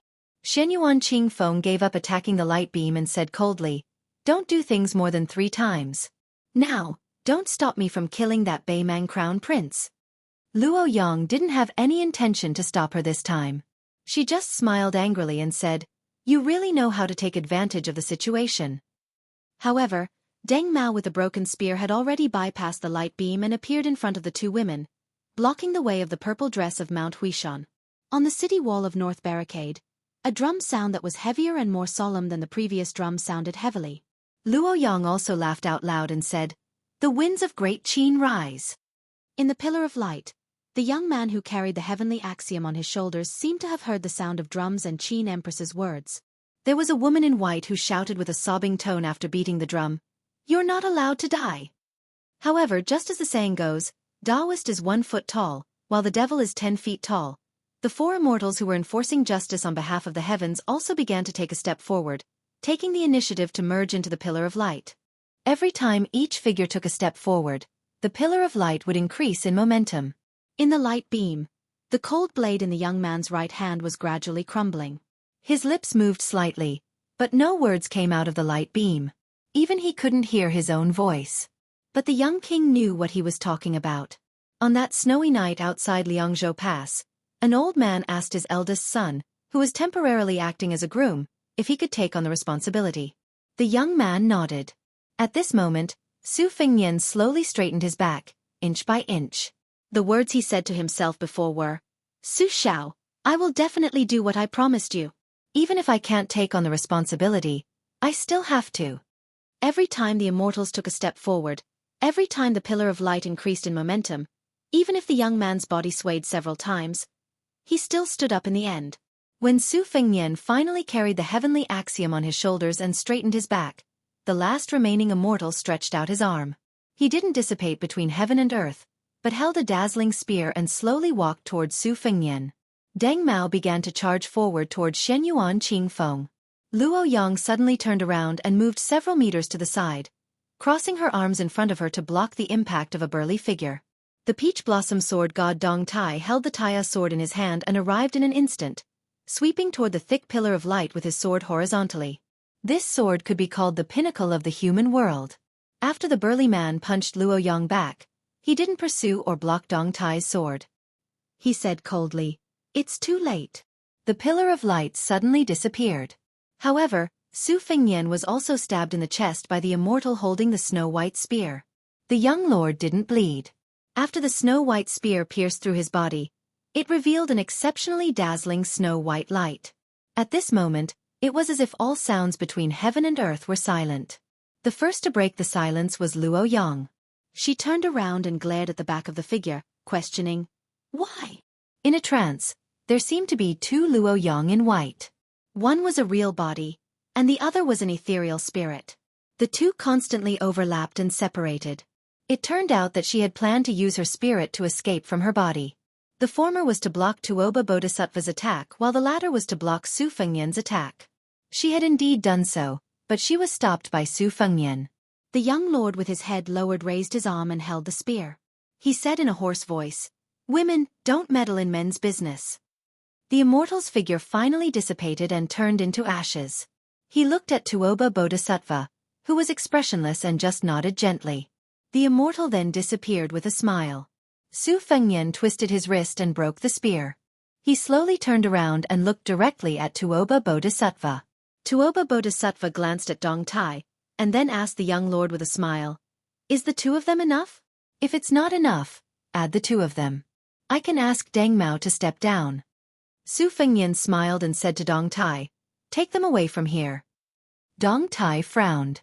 Su Fengnian's eyes were firm. The Peach Blossom Sword God could only say, "Don't worry." Su Fengnian shook his sleeves and said to the Beimang military god, "Tuoba Bodhisattva, although I don't know your parents." Then Su Fengnian said the second sentence, "But I will beat you until your parents don't recognize you." It seemed that before the voice dissipated, Su Fengnian and Tuoba Bodhisattva's figures had already disappeared. The battle between the two was the peak of the millennium. Chapter 2003. After Su Fengnian and Tuoba Bodhisattva disappeared, Deng Mao felt a little embarrassed. After all, the three people in front of him, Dong Tai, Luo Yang, and Shen Yuan Qingfeng, were Wu Dao grandmasters who were deeply involved in the Beimang army. Any one of them was enough to make him suffer, especially the Peach Blossom Sword God who had shown his talent in this battle. Deng Mao probably had to suffer more than one jar. Deng Mao was never known for his talent in martial arts. Instead, he was more like a diligent old farmer. Every time he plowed a piece of land, his harvest was earned through hard work. Of course, Deng Mao's so-called ordinary foundation was only compared to those young people who had shown extraordinary talent in Jianghu. For example, Shen Yuan Qingfeng, the owner of the Moonless Tower in the Great Snow Plateau, who had occupied 3 of the 13 chiefs of Auspicious Talisman, was now known as the Twin Jade Annals of Jianghu along with the young vassal king. She was so talented and blessed that she was almost not inferior to Su Fengnian, who was already standing at the top of the world. When Su Fengnian asked the Peach Blossom Sword God to escort the 2 women out of the battlefield, Luo Yang was worried, but she did not look reluctant. She was ready to leave with Dong Tai because she knew very well that with the cultivation of Su Fengnian and Tuoba Bodhisattva, only Dong Tai and Huyen Daguan among the millions of martial artists in the world could intervene. Other than them, it was no different from a fool's dream if anyone wanted to help or take advantage of the situation. It could even be said that it was useless to say that even the immortals on Earth would be useless. If Luo Yang really wanted to help Su Fengnian, she would leave as far as possible. Otherwise, she would only become a weakness that Tuoba Bodhisattva could use against Su Fengnian. Only Shen Yuan Qingfeng looked past the dignified Deng Mao and stared at the Beimang banner. She was ready to make a move, as if she did not care whether she would be affected by the battle at the peak of the Beimang army. In this woman's heart, liking someone was very important, but whether the person she liked her or not was not important. In her eyes, there was probably never just a single person's back. In her eyes, there was the heavy snow on the snowfield, the ebb and flow of the Jianghu, the bright moon above the sea, and many people, many things and many sights. Deng Mao was able to achieve what he had today because of his tenacity. Therefore, this Beimang Grandmaster, who was almost at death's door, was fearless even if he had to fight against 3 people alone. His battle intent surged, and he advanced instead of retreating. Deng Mao held the broken spear tightly, his clothes fluttering. He faced the purple-robed man of the Central Plains and asked in a deep voice, "Are you Shen Yuan Qingfeng of the Great Snow Plains?" Shen Yuan Qingfeng retracted his gaze and sneered, "Could it be your long-lost mother?" Deng Mao, who had already disregarded life and death, was stunned and speechless for a moment. Clearly, he didn't expect that Shen Yuan Qingfeng, a grandmaster of the Jianghu, would say such unbearable words. Not far away, Luo Yang shook her head slightly and clicked her tongue. She really needs to change her temper. It's too unlikable. For some reason, Luo Yang had always held a subtle admiration for this arrogant and despotic chief of the Liang Wulin alliance. Hearing this, the Peach Blossom Sword God smiled and teased, which was rare of him. The Central Plains, on the other hand, are fond of this. Nowadays, masters roam the Jianghu, hiding and hiding. It's very undesirable. Luo Yang couldn't help but laugh. She remembered something and asked in a low voice, "Why did the heavenly way that fell to the mortal world disappear on its own? Was it because you cut it off?" Dong Tai shook his head and said, "In fact, my sword didn't hit the light beam just now. As for why it suddenly disappeared, I'm not sure if it was to avoid my Taya sword's edge, or if it was to hide something and have a backup plan." Luo Yang looked up at the sky and said angrily, "It's so annoying. It's like a ghost that won't go away." Dong Tai agreed. He turned his head and looked at the top of North Barricade City. He said to Shenyuan Qingfeng solemnly, "The Beimang army is about to reach the city.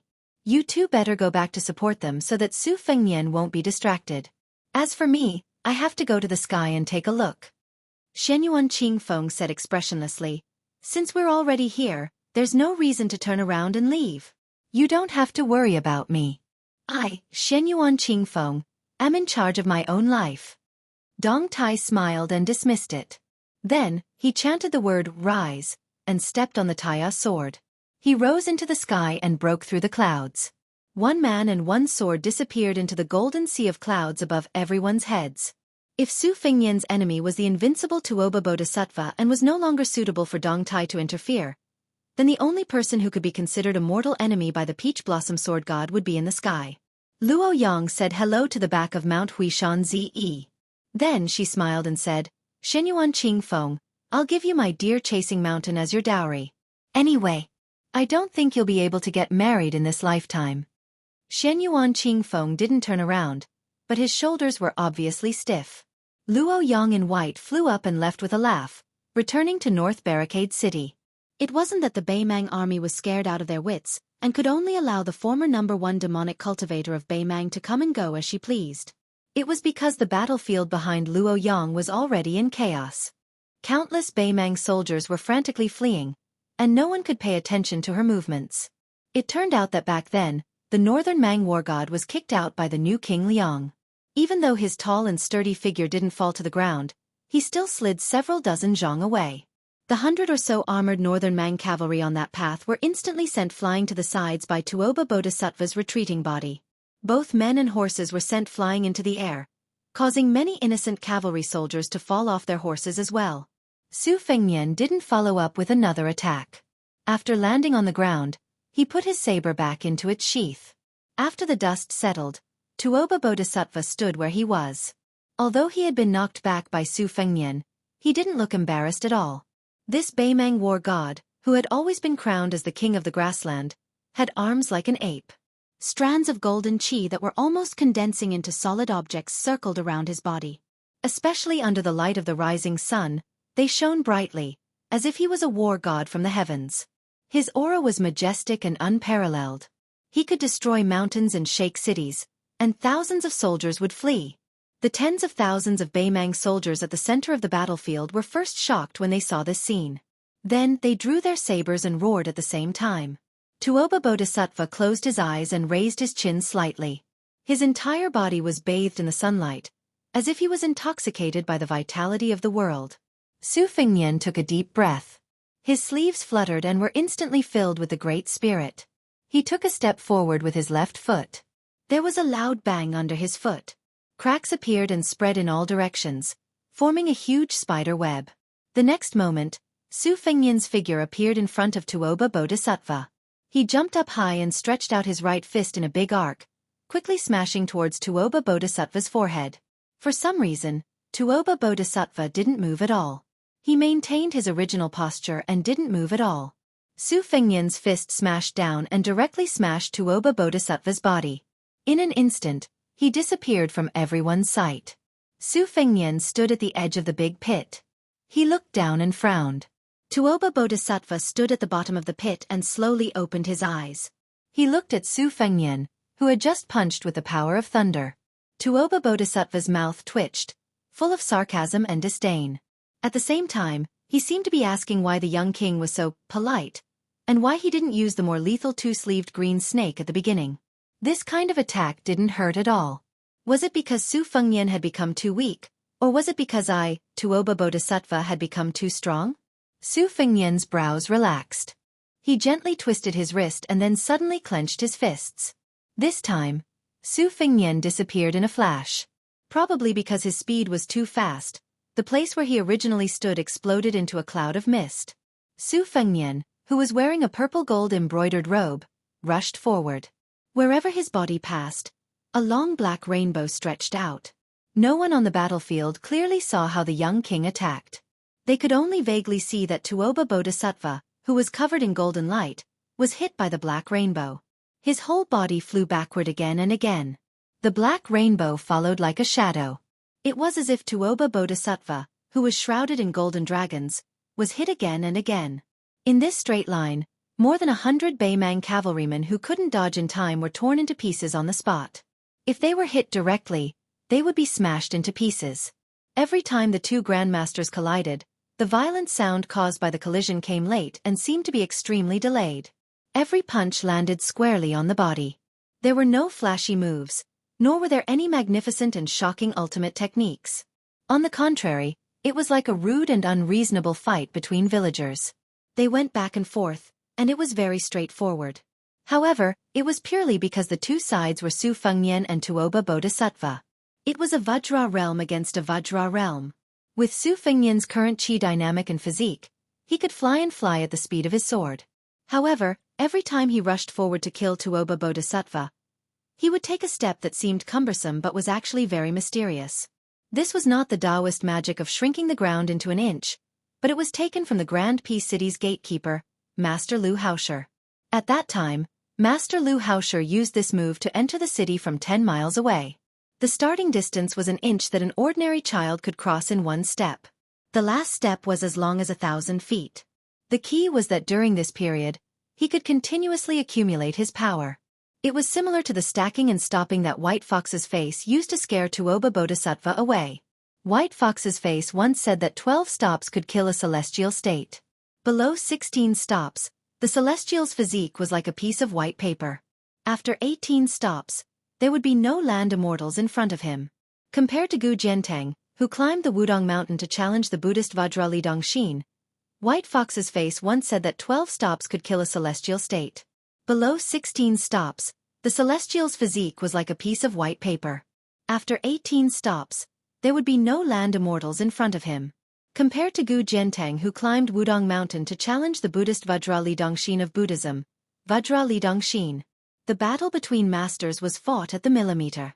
Therefore, this step that seemed to slow down the speed was the essence of Su Fengnian's real advantage. As for the 4 great grandmasters of Wushu evaluation, Su Fengnian was beating Tuoba Bodhisattva from the beginning to the end. Tuoba Bodhisattva could only parry and did not have the strength to fight back. When the high and mighty immortals fought, the ant-like mortals could not hope to sit on a bench and watch the show, not to mention clapping and cheering on the ground or pointing out the world with relish. Chapter 2004. From Qi Xuanzhen's ascension on the demon-slaying platform to Su Fengnian's battle with the immortal of Dragon Tiger Mountain in the capital city's imperial astronomer, countless bloody Zhonghu grasslands had already proved this point. In addition to drawing their swords to boost Tuoba Bodhisattva's momentum, Baimang's cavalry had already deliberately retreated to the east and west under the urgent mobilization of some generals and kiliarchs. They did not care about the established formation to prevent themselves from being implicated in the battle between the two grandmasters. It was a pity that the young king who had been suppressed by the heavenly way did not show any signs of weakening. His attacks were still shocking, and Tuoba Bodhisattva inexplicably fell into a dangerous situation where he was beaten passively, causing the thousands of cavalry nearby to die in the hands of their own war god. A Baimang cavalryman who was galloping to the west only felt that he was lifted off the ground and turned around. It turned out that Tuoba Bodhisattva's tall back had hit him near the horse's buttocks. Fortunately, Tuoba Bodhisattva only smashed the back half of the warhorse's body, and the cavalryman was not killed on the spot. However, the young king who was following behind quickly grabbed his head and threw him out. The cavalryman in armor was thrown to Tuoba Bodhisattva, who had just slowed down. The latter stretched out an arm forward. The poor cavalryman crashed into the majestic Qi and shattered like an egg hitting a rock. Su Fengnian passed through the bloody mist and pressed a palm on Tuoba Bodhisattva's chest. In the past, on the reed-filled path outside Xiongfan City, Bailiang His Royal Highness had used a move that he had comprehended from practicing his swordsmanship to defeat the Red Armor Talisman General who was far superior to him. That move was named Armor Removal. This was the first time Su Fengnian used the fixed move in a battle of life and death between the two grandmasters. Logically speaking, Tuoba Bodhisattva, who was supposed to retreat faster than before, did not retreat at all at this moment, which was extremely unusual. The golden chi as thick as an arm wandered freely like dragons, like the eyes of a heavenly king, solemn and dignified. 18 strands of vital energy lingered in the surroundings like 18 coiling flood dragons. After resisting the young king's armor removal, the golden dragons wandered and rolled faster. It was dazzling and made Tuoba Bodhisattva, who was already tall and sturdy, look even more majestic and awe-inspiring. Returning to nature, the chi was as usual. This was the chi that only celestial state warriors or Taoist Shen Zhenren could possess. It was the dream of all martial artists in the world. The second-grade master or first-grade Vajra state. When they occasionally showed up in Jianghu, they were often the most sensational because their chi was much more than ordinary martial artists. They were often the most outstanding when they appeared Jianghu. Their chi was realm level was realm. They would often cause a sensation when they occasionally in Jianghu. Because they were in chi that was much realm they was, and the chi and had seen King the Great Lord North many head, many who had many times and went alone, many alone North City. Of the many had master. Tuoba Bodhisattva was another special case after Wang Xianji of the martial emperor city. He was a special case among the earth immortals. This Beimang army god's chi was so strong that he had to pour it out. Tuoba Bodhisattva's eyes were full of sarcasm. He seemed to be looking down on the young king's insignificant skill. Su Fengnian changed his palm into 2 fingers and formed a sword. Finger sword style. On the big lake outside Yuyan Mountain Villa, there was once a female chi cultivator from the Guanyin sect who fought Su Fengnian with 2 styles of Finger Xian realm. One was Finger Mountain and the other was Finger Sea. They respectively meant Finger Mountain to fill the sea and Finger Sea to destroy the mountain. Tuoba Bodhisattva also felt the chi movement in his chest. After weighing the pros and cons, he turned sideways in the blink of an eye and dodged the young king's finger. As expected, when Bodhisattva Tuoba barely dodged the finger sword, a white rainbow of sword aura shot out. The power of the sword aura was not inferior to the all-out sword strike of a land sword immortal at close range. However, Tuoba Bodhisattva soon showed a somewhat helpless expression. The seemingly aggressive mountain-splitting sword style was suddenly weakened after shooting out for a short distance. At the same time, the young king's 2 fingers turned back into a palm and the back of his hand was placed on Tuoba Bodhisattva's chest. He slapped his arm. Stacked thunder. Tuoba Bodhisattva's chest felt like it was struck by lightning. However, he only gently inhaled and the 18 golden dragons suddenly stopped. Then, the power of the stacked thunder was miraculously removed. The stacked thunder that was on the verge of being triggered had a total of 6 times. It was continuous and progressive. After Tuoba Bodhisattva inhaled and exhaled, the dragons returned to their swimming state. A human's breath was very ordinary. Tuoba Bodhisattva's understatement of movement and stillness made the young king's terrifying stacked thunder disappear after the second stacking. Su Fengnian's left hand, which was hidden in his big sleeve, clenched his fist and loosened his 5 fingers. It was also an extremely simple action. After that, Tuoba Bodhisattva's head shook violently as if it was hit by a bell. Then, his whole body flew out horizontally. Gu Jiantong's thunder square was known as the thunder pool of palms. Tuoba Bodhisattva's body staggered horizontally. He stepped heavily on the ground and forcibly stopped his body. Beimeng's god of war raised his arm and gently wiped the blood from his nose with his thumb. Golden blood. The former leader of Buddhism in the world, the dragon tree monk of the 2 Zen temples who met Su Fengnian in Beimeng, relied on his supreme cultivation to cast an invincible Vajra body. The blood in his body was refined into golden liquid. 800 years ago, the group of great Qin alchemists who tirelessly went to the sea to search for the immortality elixir for the emperor was actually a kind of zhong shentong in the hearts of the people of the future. Undoubtedly, turning stone into gold was the most fascinating thing.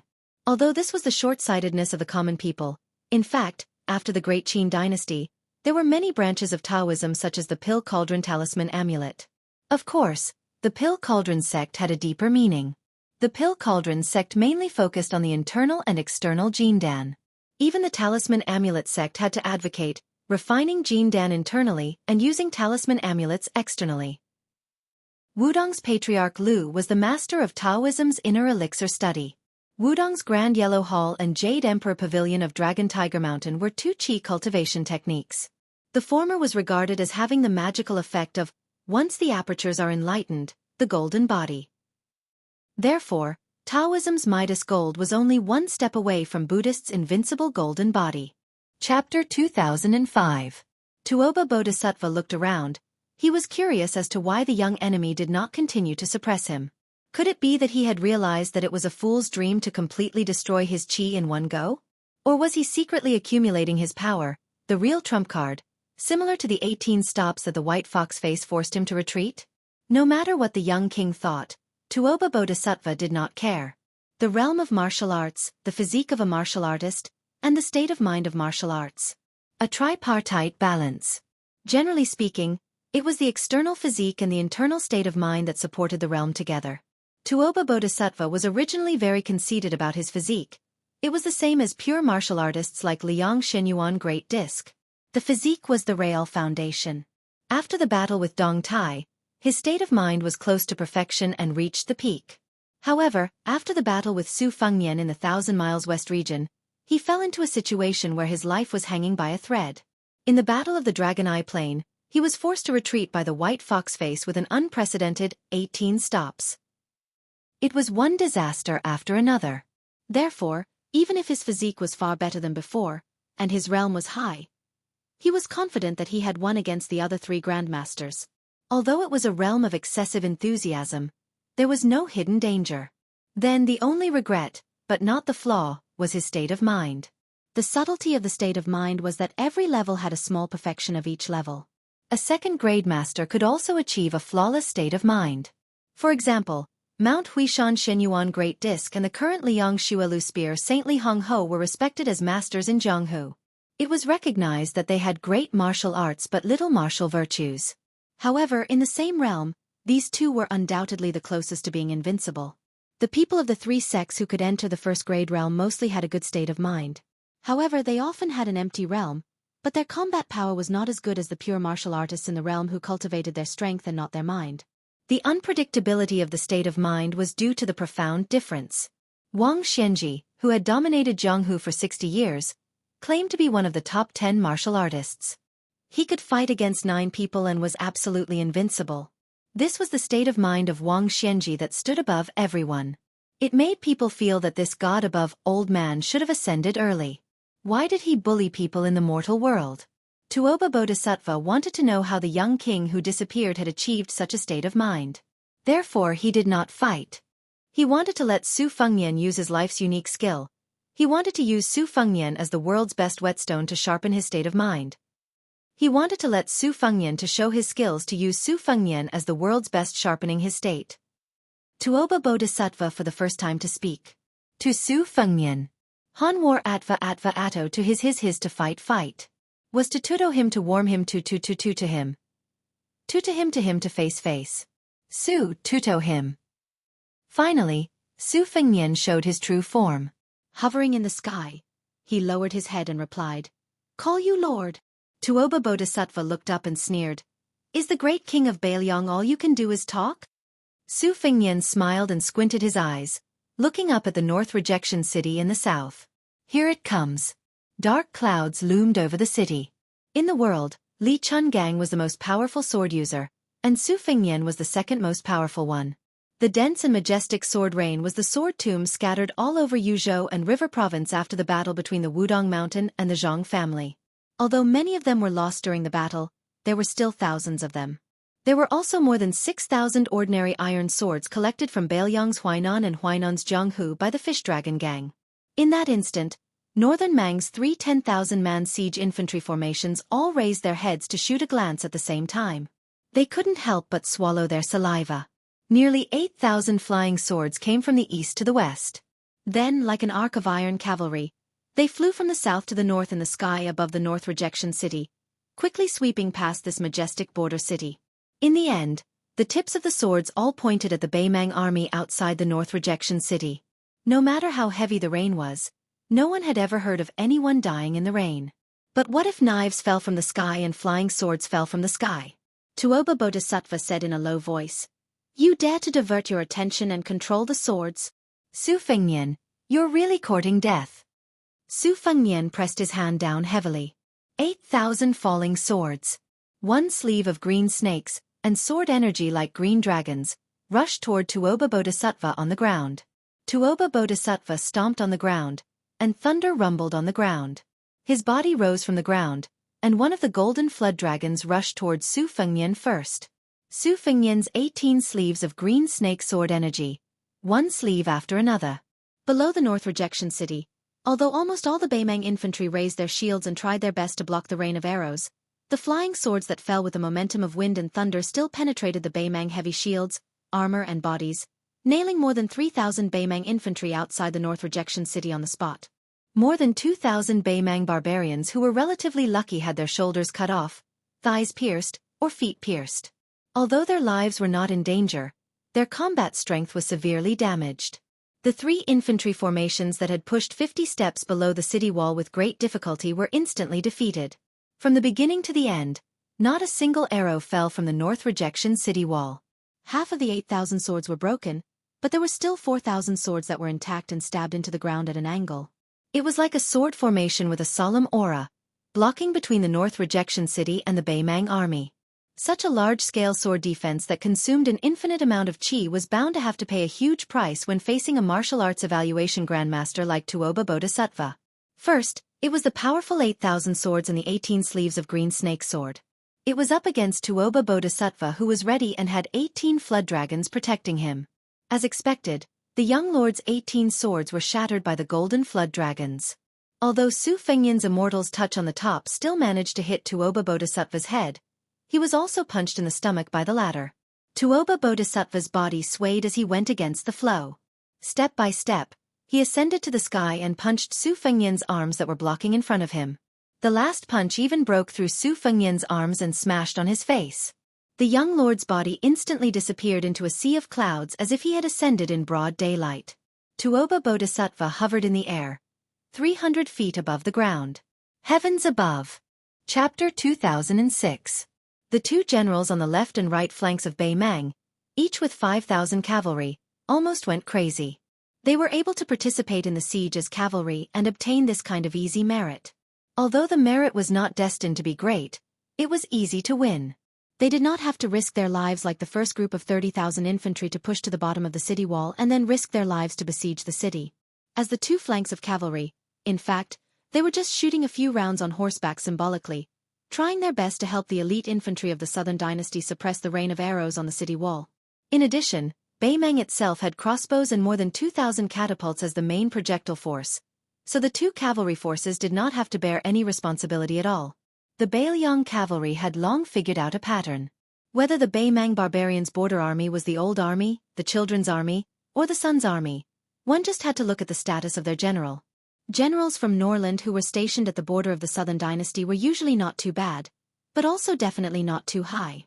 Therefore, the soldiers and horses under their command were usually in the upper middle, and the majority of them were the children's army. First, the nobles of Norland and the Great Devi did not care about the Western capital's imperial court. In the eyes of these arrogant people of the grassland, there were probably not many people who could be considered as officials other than Huang Songpu, Dong Zhuo, and Lu Guo, who were great generals and officials. Furthermore, His Majesty had always carried out the strategy of the remnants of the spring and autumn period and the nobles of Longguan jointly ruling the Southern Dynasty, and did not support the important people of Norland getting involved in the Southern Dynasty. As for the local generals of the Southern Dynasty, it was generally based on the status of their family. The descendants of the Longguan nobles were the most valuable. For example, Wanyan Yinjiang, who had personally rushed to the battlefield at Laolu Mountain in Liuzhou, and his elite cavalry was the old army of the Southern Dynasty. Whether it was in terms of combat strength or equipment, they were second to none. Then there were the Jia and Yi families outside of the Longguan nobles. They were also deeply rooted in the Southern Dynasty's military and politics, and were often very familiar with the main field cavalry forces of Bailiang. They could not be underestimated. These two cavalry troops were typical of the Southern Dynasty's border army. Their ancestors had already secretly relied on their connections to pull strings. It wasn't easy for them to rely on the crown prince, who had personally led the army into battle. Only then did they obtain this treatment that was similar to lying down and taking credit. Who would have thought that before they even entered the range of the horse bow, each of them would be hit by 2 iron nails. Their flesh was badly mangled, and their hearts and livers were in pain. 2 cavalry armies had suffered heavy casualties of nearly 1,000 riders, yet none of them managed to pull out a single arrow from their quivers. In the end, they didn't even touch the walls of North resisting city. How could the general not be frightened? On the rightmost battlefield of North Ju City, 2 people were blocking their horses. Wei Miao of Nanzhao and Chai Qing-shan of Dongyue Swordpool were 2 grandmasters of the Central Plains. They had never met each other before, so naturally, they had no chance to spar with each other. However, their cooperation was flawless. Wei Miao fought the Beimang cavalry with his bare hands. His moves were bold and decisive. Every time he punched, the momentum of his fist was heavy and powerful. Often, a charging horseman would have his arm and blade broken. The high-quality scimitar in the hands of a Beimang horseman was as fragile as a piece of paper. On the other hand, Chai Qing-shan had always been known for his exquisite swordsmanship and profound sword aura, which perfectly complemented Wei Miao's firm and fierce fists. Very soon, this grandmaster of swordsmanship no longer deliberately pursued killing moves that were as imposing as a rainbow. Instead, he mostly used 2 styles to kill the enemy. The sword light emitted from the tip of his sword was no more than 2 qi long, but it was already as if he was holding a 5 qi long sword. It was just enough for him to stand on the ground and accurately stab the Beimang horseman in the chest, or lightly slash the horseman's neck. His long sword was never dyed scarlet. At this time, Wei Miao suddenly changed from his previous vicious fist wind that could kill the enemy with 1 or 2 moves. Instead, he began to move in an arc, or perhaps he began to walk in the mud that didn't even reach his knees. His figure quickly moved about, twisting his waist and shaking his armor. Each time he faced the Northern Mang cavalry's warhorses with his shoulder and back, relying on his Vajra physique, he didn't have to worry about the hacking of warblades at all, instantly sending a border army warhorse flying. Because of Wei Miao's hurried footsteps, he was always able to find a gap between several riders. Even though Northern Mang consciously spread out the width of their charge, immediately forming a line of 7, 8, or even more than 10 riders in an attempt to break the stable formation of the 2 Central Plains grandmasters, doing their best to not give the 2 a chance to switch auras, Wei Miao's fast advance, fast retreat, fast attack, and fast retreat still stopped wave after wave of cavalry formation. Even though the Northern Mang cavalry already realized that they had to exchange the lives of 10 riders for a breath of air, only wishing to slowly exhaust these 2 Central Plains grandmasters to death, under this type of dangerous situation, Wei Miao's attacks that only targeted the mounts and not the Northern Mang soldiers began to contain powerful spiraling hidden energy, creating exaggerated and absurd scenes one after another. Many of the Northern Mang warhorses flew in directions that were simply inconceivable. They might fly to the sides, might fly backwards, might even fly upwards at an angle. These massive hidden weapons made it impossible for the same line of Northern Mang cavalry and the cavalry behind them to guard against, greatly restricting the Northern Mang cavalry's attempts to quickly advance and form 2 encirclement rings. Even if there were some who slipped through the net and wanted to bypass Wei Miao and flank him from both sides, Chai Qing-shan naturally wouldn't rigidly adhere to the rule of you in front and I in back. As the master of a sect whose swordsmanship was the best in the southeast of Liang, did they really think that the old man's sword energy was only 2 feet long? After losing 200 to 300 riders, the Beimang cavalry was unwilling to retreat, and they didn't dare to cower from the battle. After losing 500 to 600 riders, the Chili Arch gritted his teeth and hoped that he could drag out the 2 martial arts masters to death by taking turns to fight them. After losing more than 1,000 riders, the commander of the cavalry, who had never dared to charge into the battle himself, was already in a killing frenzy. Knowing that there was no way out for him, he ordered all the cavalry under his command to abandon their sabers.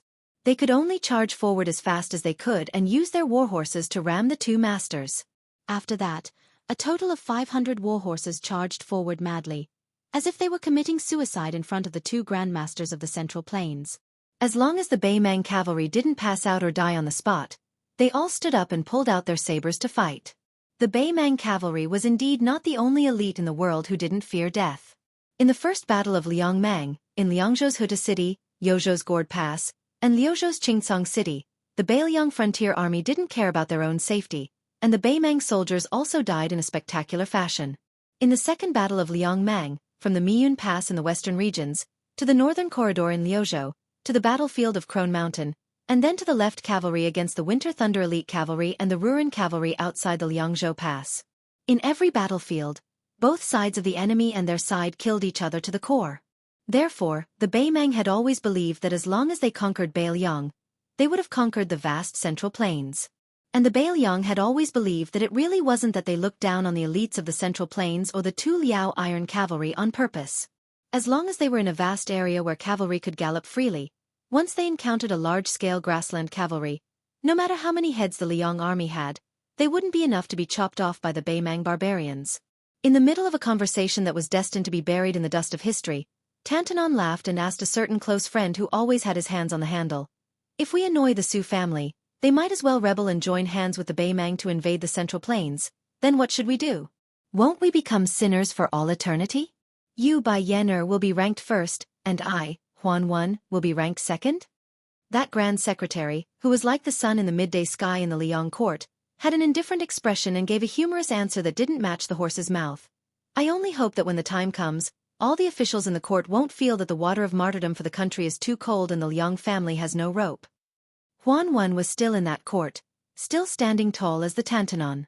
However, after autumn this year, he had gradually faded out of the court's view and almost didn't participate in the small court meetings.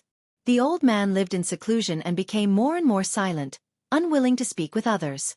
As a result, Grand Secretary Zhang Julu's opinion of the Bailiang Su family in the depths of his heart was even more unknown.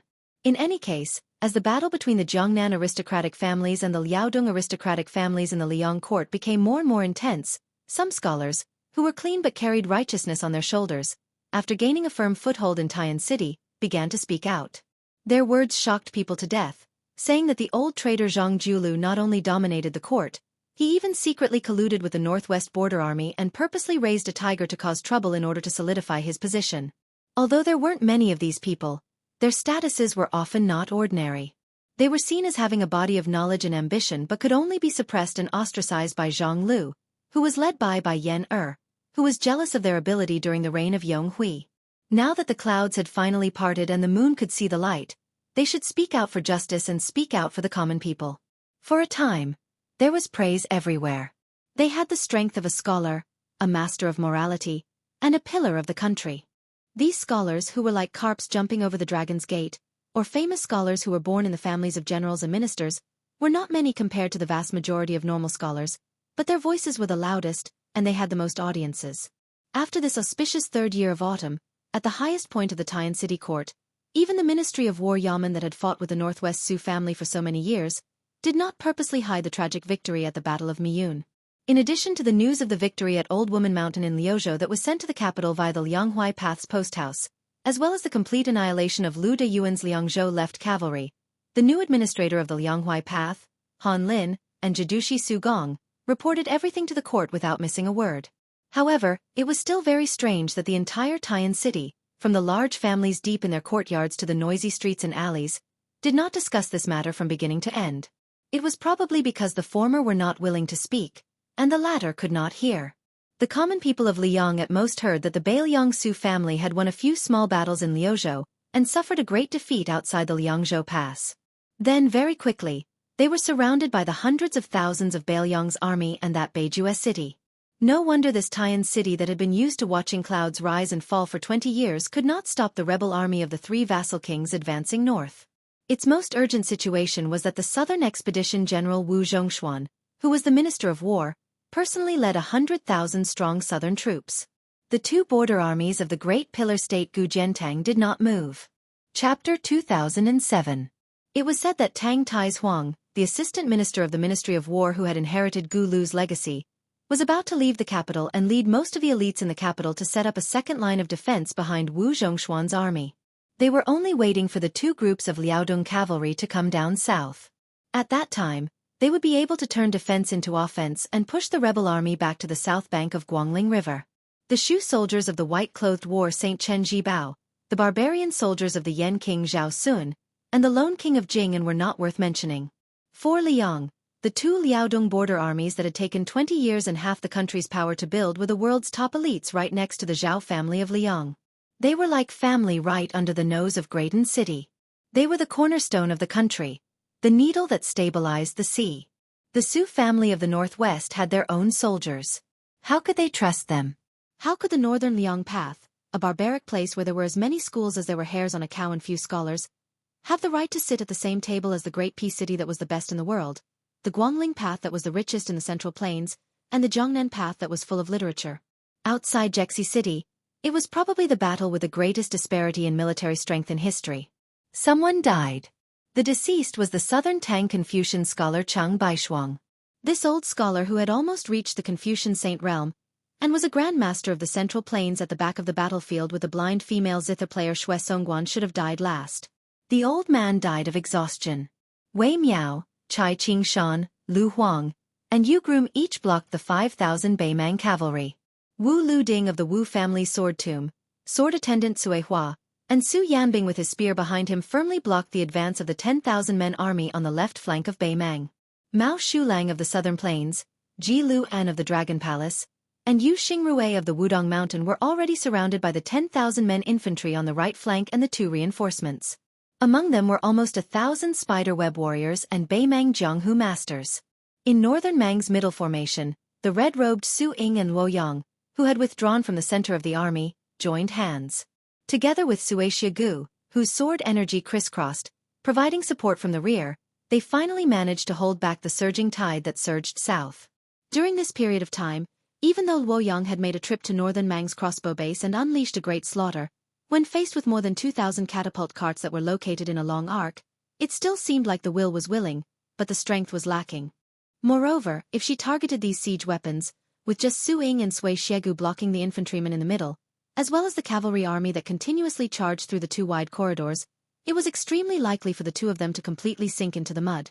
After Su Yanbing and Yu Xingrui had to go to the left and the right flank, Su Fingyan had to confront Tuoba Bodhisattva, and Dong Tai had to face the celestial being to ensure that the young king could fight Beimang's god of war without any worries. Otherwise, Tuoba Bodhisattva, who was already blessed by nature, and had the celestial being constantly fanning the flames above his head, once he successfully climbed to the peak of martial arts, even if Tuoba Bodhisattva only took 30 minutes to become the first person in 500 years, Su Fingyan, who always had to be distracted, would have no chance of surviving. Not to mention killing Tuoba Bodhisattva. Even returning to North Resisting City alive was a luxury. In this way, Luo Yang had to deal with the awkward situation of being a clever housewife who could not cook without rice. She had to be restrained. Otherwise, with her cultivation realm, under the premise that Shenyuan Qingfeng had already entangled Deng Mao, Murong Baoding, and Zhong Liang did not come to stop her, it was not impossible for her to enter Beimang's army as if she was invincible. Not only could she destroy half of the catapults, but she could also retreat successfully. Previously, Xue Songguan plucked the strings with his fingers, and the old Confucian scholar with white hair on his temples used his noble spirit to block round after round of catapults, and wave after wave of arrow rain besieging the city. Whether it was the thrown boulders or the locust-like arrows, the most fatal thing was not the aggressive and overwhelming kind, but the dense and rapid way in which they were thrown. At that time, Xue Songguan, who was sitting cross-legged, saw the drops of blood on the guqin on his legs, the broken strings, and the bloody flesh on the fingers of the blind female guqin master. All of these silently told the truth that she, who was not known for her strong physique, was almost at the end of her rope. Therefore, Chang Baishuang told Xue Songguan not to force himself and let him, an old man, carry the burden. In the old man's words, there was no reason to let a young woman like Miss Xue take on such a heavy responsibility. A young woman like her could only be considered a good thing in the world if she could take care of her husband and children. Not only that, when the old Confucian scholar noticed that his old friend Ji Lu En and the other grandmasters on his right were in danger, he made a prompt decision and asked Xue Songguan to go and help. They must not let the large number of Beimang infantry reach the city walls too early. The young blind female guqin master was hesitant. Although she could not see the old man's haggard appearance with her own eyes, how could Xue Songguan, who was ranked in the top 3 in the finger xian skill, not sense the old man's dying breath and the old man's dying breath? She knew in her heart that if she left, the old man would certainly die. She could not bear to. Although the old man and the young woman had only met for a short time and fought side by side without asking for reasons, Xue Songguan already saw this old man from the distant southern Tang kingdom as her own elder. Perhaps he was as old-fashioned as this old man's son Zhao Dingxiu and had a scholarly spirit that she was unfamiliar with. But in the end, he was a kind and benevolent old man. Miss Xue, you must not delay the war.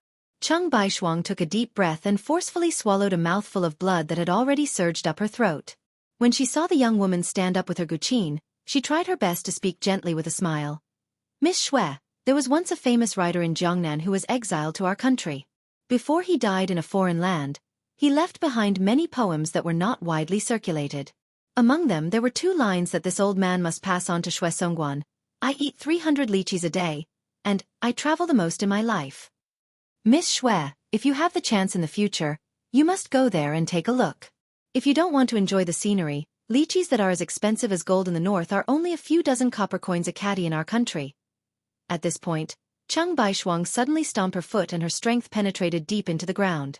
She raised her arm and waved her sleeve, like a calligraphy master splashing ink on a piece of paper. Then she seemed to have thought of something interesting and laughed loudly. After a few breaths she slowly said, Miss Xue, if you don't have someone you like in the future, you might as well find a scholar to grow old with. Although it's hard to avoid sour words, at least there's no need to buy vinegar at home. Xue Songguan, whose back was already to the old man, did not turn around. She only nodded vigorously. She flashed away. Cheng Baishuang retracted her gaze and sat cross-legged with her eyes closed. At this moment, the old man with a head full of frost and snow could no longer hide his exhaustion. Although every time he waved his sleeve, it would bring about a heart-wrenching turbulence in Qi, the old man was always calm. He muttered to himself, but if I feel that there are ghosts and gods in the song, how can I know that I'll starve to death to fill the ravine? Therefore I can't do it. Don't think about your homeland in front of an old friend. And try a new tea with a new fire. But I can't do it. Cheng Baishuang felt the magnificent sword rain above her head. The old man who was holding his breath to prevent his dantian from drying up was too weak to turn his head and open his eyes. He could only vaguely feel that the sword rain fell in the Beimang formation on the side of Xue Songguan. The old man smiled with relief. The country's misfortune is the poet's fortune. First, I hope that there will be no more frontier poems and no more great poets in the future. Second, I hope that the scholars in the future will be happy and forget their worries. They don't know that old age is coming. They don't know that old age is coming. Cheng Baishuang raised her arm for the last time. She was wearing a long robe with wide sleeves, looking like a scholar. The child asked, "Why is it too late to return? Why is it too late to return?" When her arm fell down, the old man's lips moved slightly, but he could no longer raise his arm. The old man lowered his head silently in front of the hundreds of thousands of Beimang troops with his back facing the Beimang city, which was the northwest gate of the Central Plains. During Cheng Baishuang's lifetime, Beimang had never let a huge rock or a crossbow arrow fall into the Beimang city. Who said that a scholar was a useless scholar? Sui Shigu, who was the closest to this remnant of the old southern Tang, did not turn his head. He sighed softly. Originally, with the place where he stood as the center, there were more than 100 snow-white sword auras that were as thick as the mouth of a bull within 20 feet. Suddenly, the sword auras expanded to 10 feet, and there were 60 more sword auras. More than 80 shield-wielding infantrymen who were cautiously moving forward were killed instantly. Their ending was even more miserable than being torn apart by 5 horses. Ji Luan, the foreign minister of Dragon Palace who was fighting in the middle of Beimang's infantrymen on the right, split a heavily armored Beimang centurion in half with his sword. He suddenly turned his head and roared, "Old book bag!" At this moment, 7 or 8 spears stabbed toward him. The master bladesman, Mao Shulang, took a big step forward and blocked in front of Ji Luan. He swept his blade horizontally, and the vigorous upstanding qi swept out, cutting all the Beimang infantrymen in half. The great immortal of Wudong, Yu Xingrui, shouted, "How dare you!" The peach-wood sword in his hand flashed and pierced through the necks of 3 spider-web death soldiers beside Mao Shulang. The power of the sword was so powerful that the flying sword of the immortals took their heads. On the left side of the battlefield, Yu Groom and Lu Huang, the 2 apprentice brothers of Martial Emperor City, one was called Cold Blade, and the other was called Sword Shudao. Both sides advanced side by side. Since Su Yanbing was at the back to help block the infantrymen, these 2 apprentices of Wang Xianji were completely at ease and advanced forward. Chapter 2008. With a half-step martial sage guarding the rear, There was no need to worry about blocking. They only needed to focus on killing. Yu Groom and Lu Huang seemed to be more powerful than Ji Lu An and the other two. Lu Huang's sword momentum was strong and his sword moves were simple. Like a woodcutter chopping firewood, no matter if it was a Baimang soldier or a warhorse, under one sword, there was no complete corpse. Yu Groom put away the cold blade that was about to break and put it back into the scabbard. He pulled out the ancient sword Fu Ji that had been vibrating in the scabbard for a long time. He still casually pointed and pointed. Yu Groom moved like a hare and a falcon fell like a falcon, appearing and disappearing like a ghost. Although his killing momentum was not as terrifying as Lu Huang's, even Su Yambing was surprised when he noticed the subtle change in this person's qi. As expected of Wang Xianji's first disciple, Yu Groom actually showed signs of breaking through in the battlefield.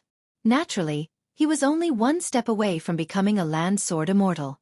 Although even after stabilizing his realm, he was still not a real land immortal. As long as his realm reached that level, it would not be comparable to a mysterious celestial and celestial swordsman who accidentally comprehended one or two sword immortal sword moves. He would probably be the second person after Dong Tai. Bridegroom Yu's sword pressed against the space between the brows of a northern Mang soldier. He didn't look at the corpse that fell off the horse, instead jumping onto the horse's back. He looked forward and reminded Lu Huang in front of him with a sunken voice. Northern Mang has another 1,000 elite cavalry that is currently hurrying over. Lu Huang was about to speak, but Yu Groom had already rushed forward with a laugh. Let me fight him first. On the far right, just as Chai Ching-shan and Wei Miao were changing their positions at the critical moment, a silhouette as swift as a startled swan smashed down from above. A fist as powerful as a thunderbolt hammered into the chest of Chai Ching-shan, who was just about to retreat. Even though this sword master whose name Shuk Liang had already subconsciously placed his sword horizontally in front of him and used the tip of his sword to meet the enemy, hoping to make the uninvited guest retreat in the face of difficulties, he didn't expect that the fist still collided with the tip of his sword without any hesitation.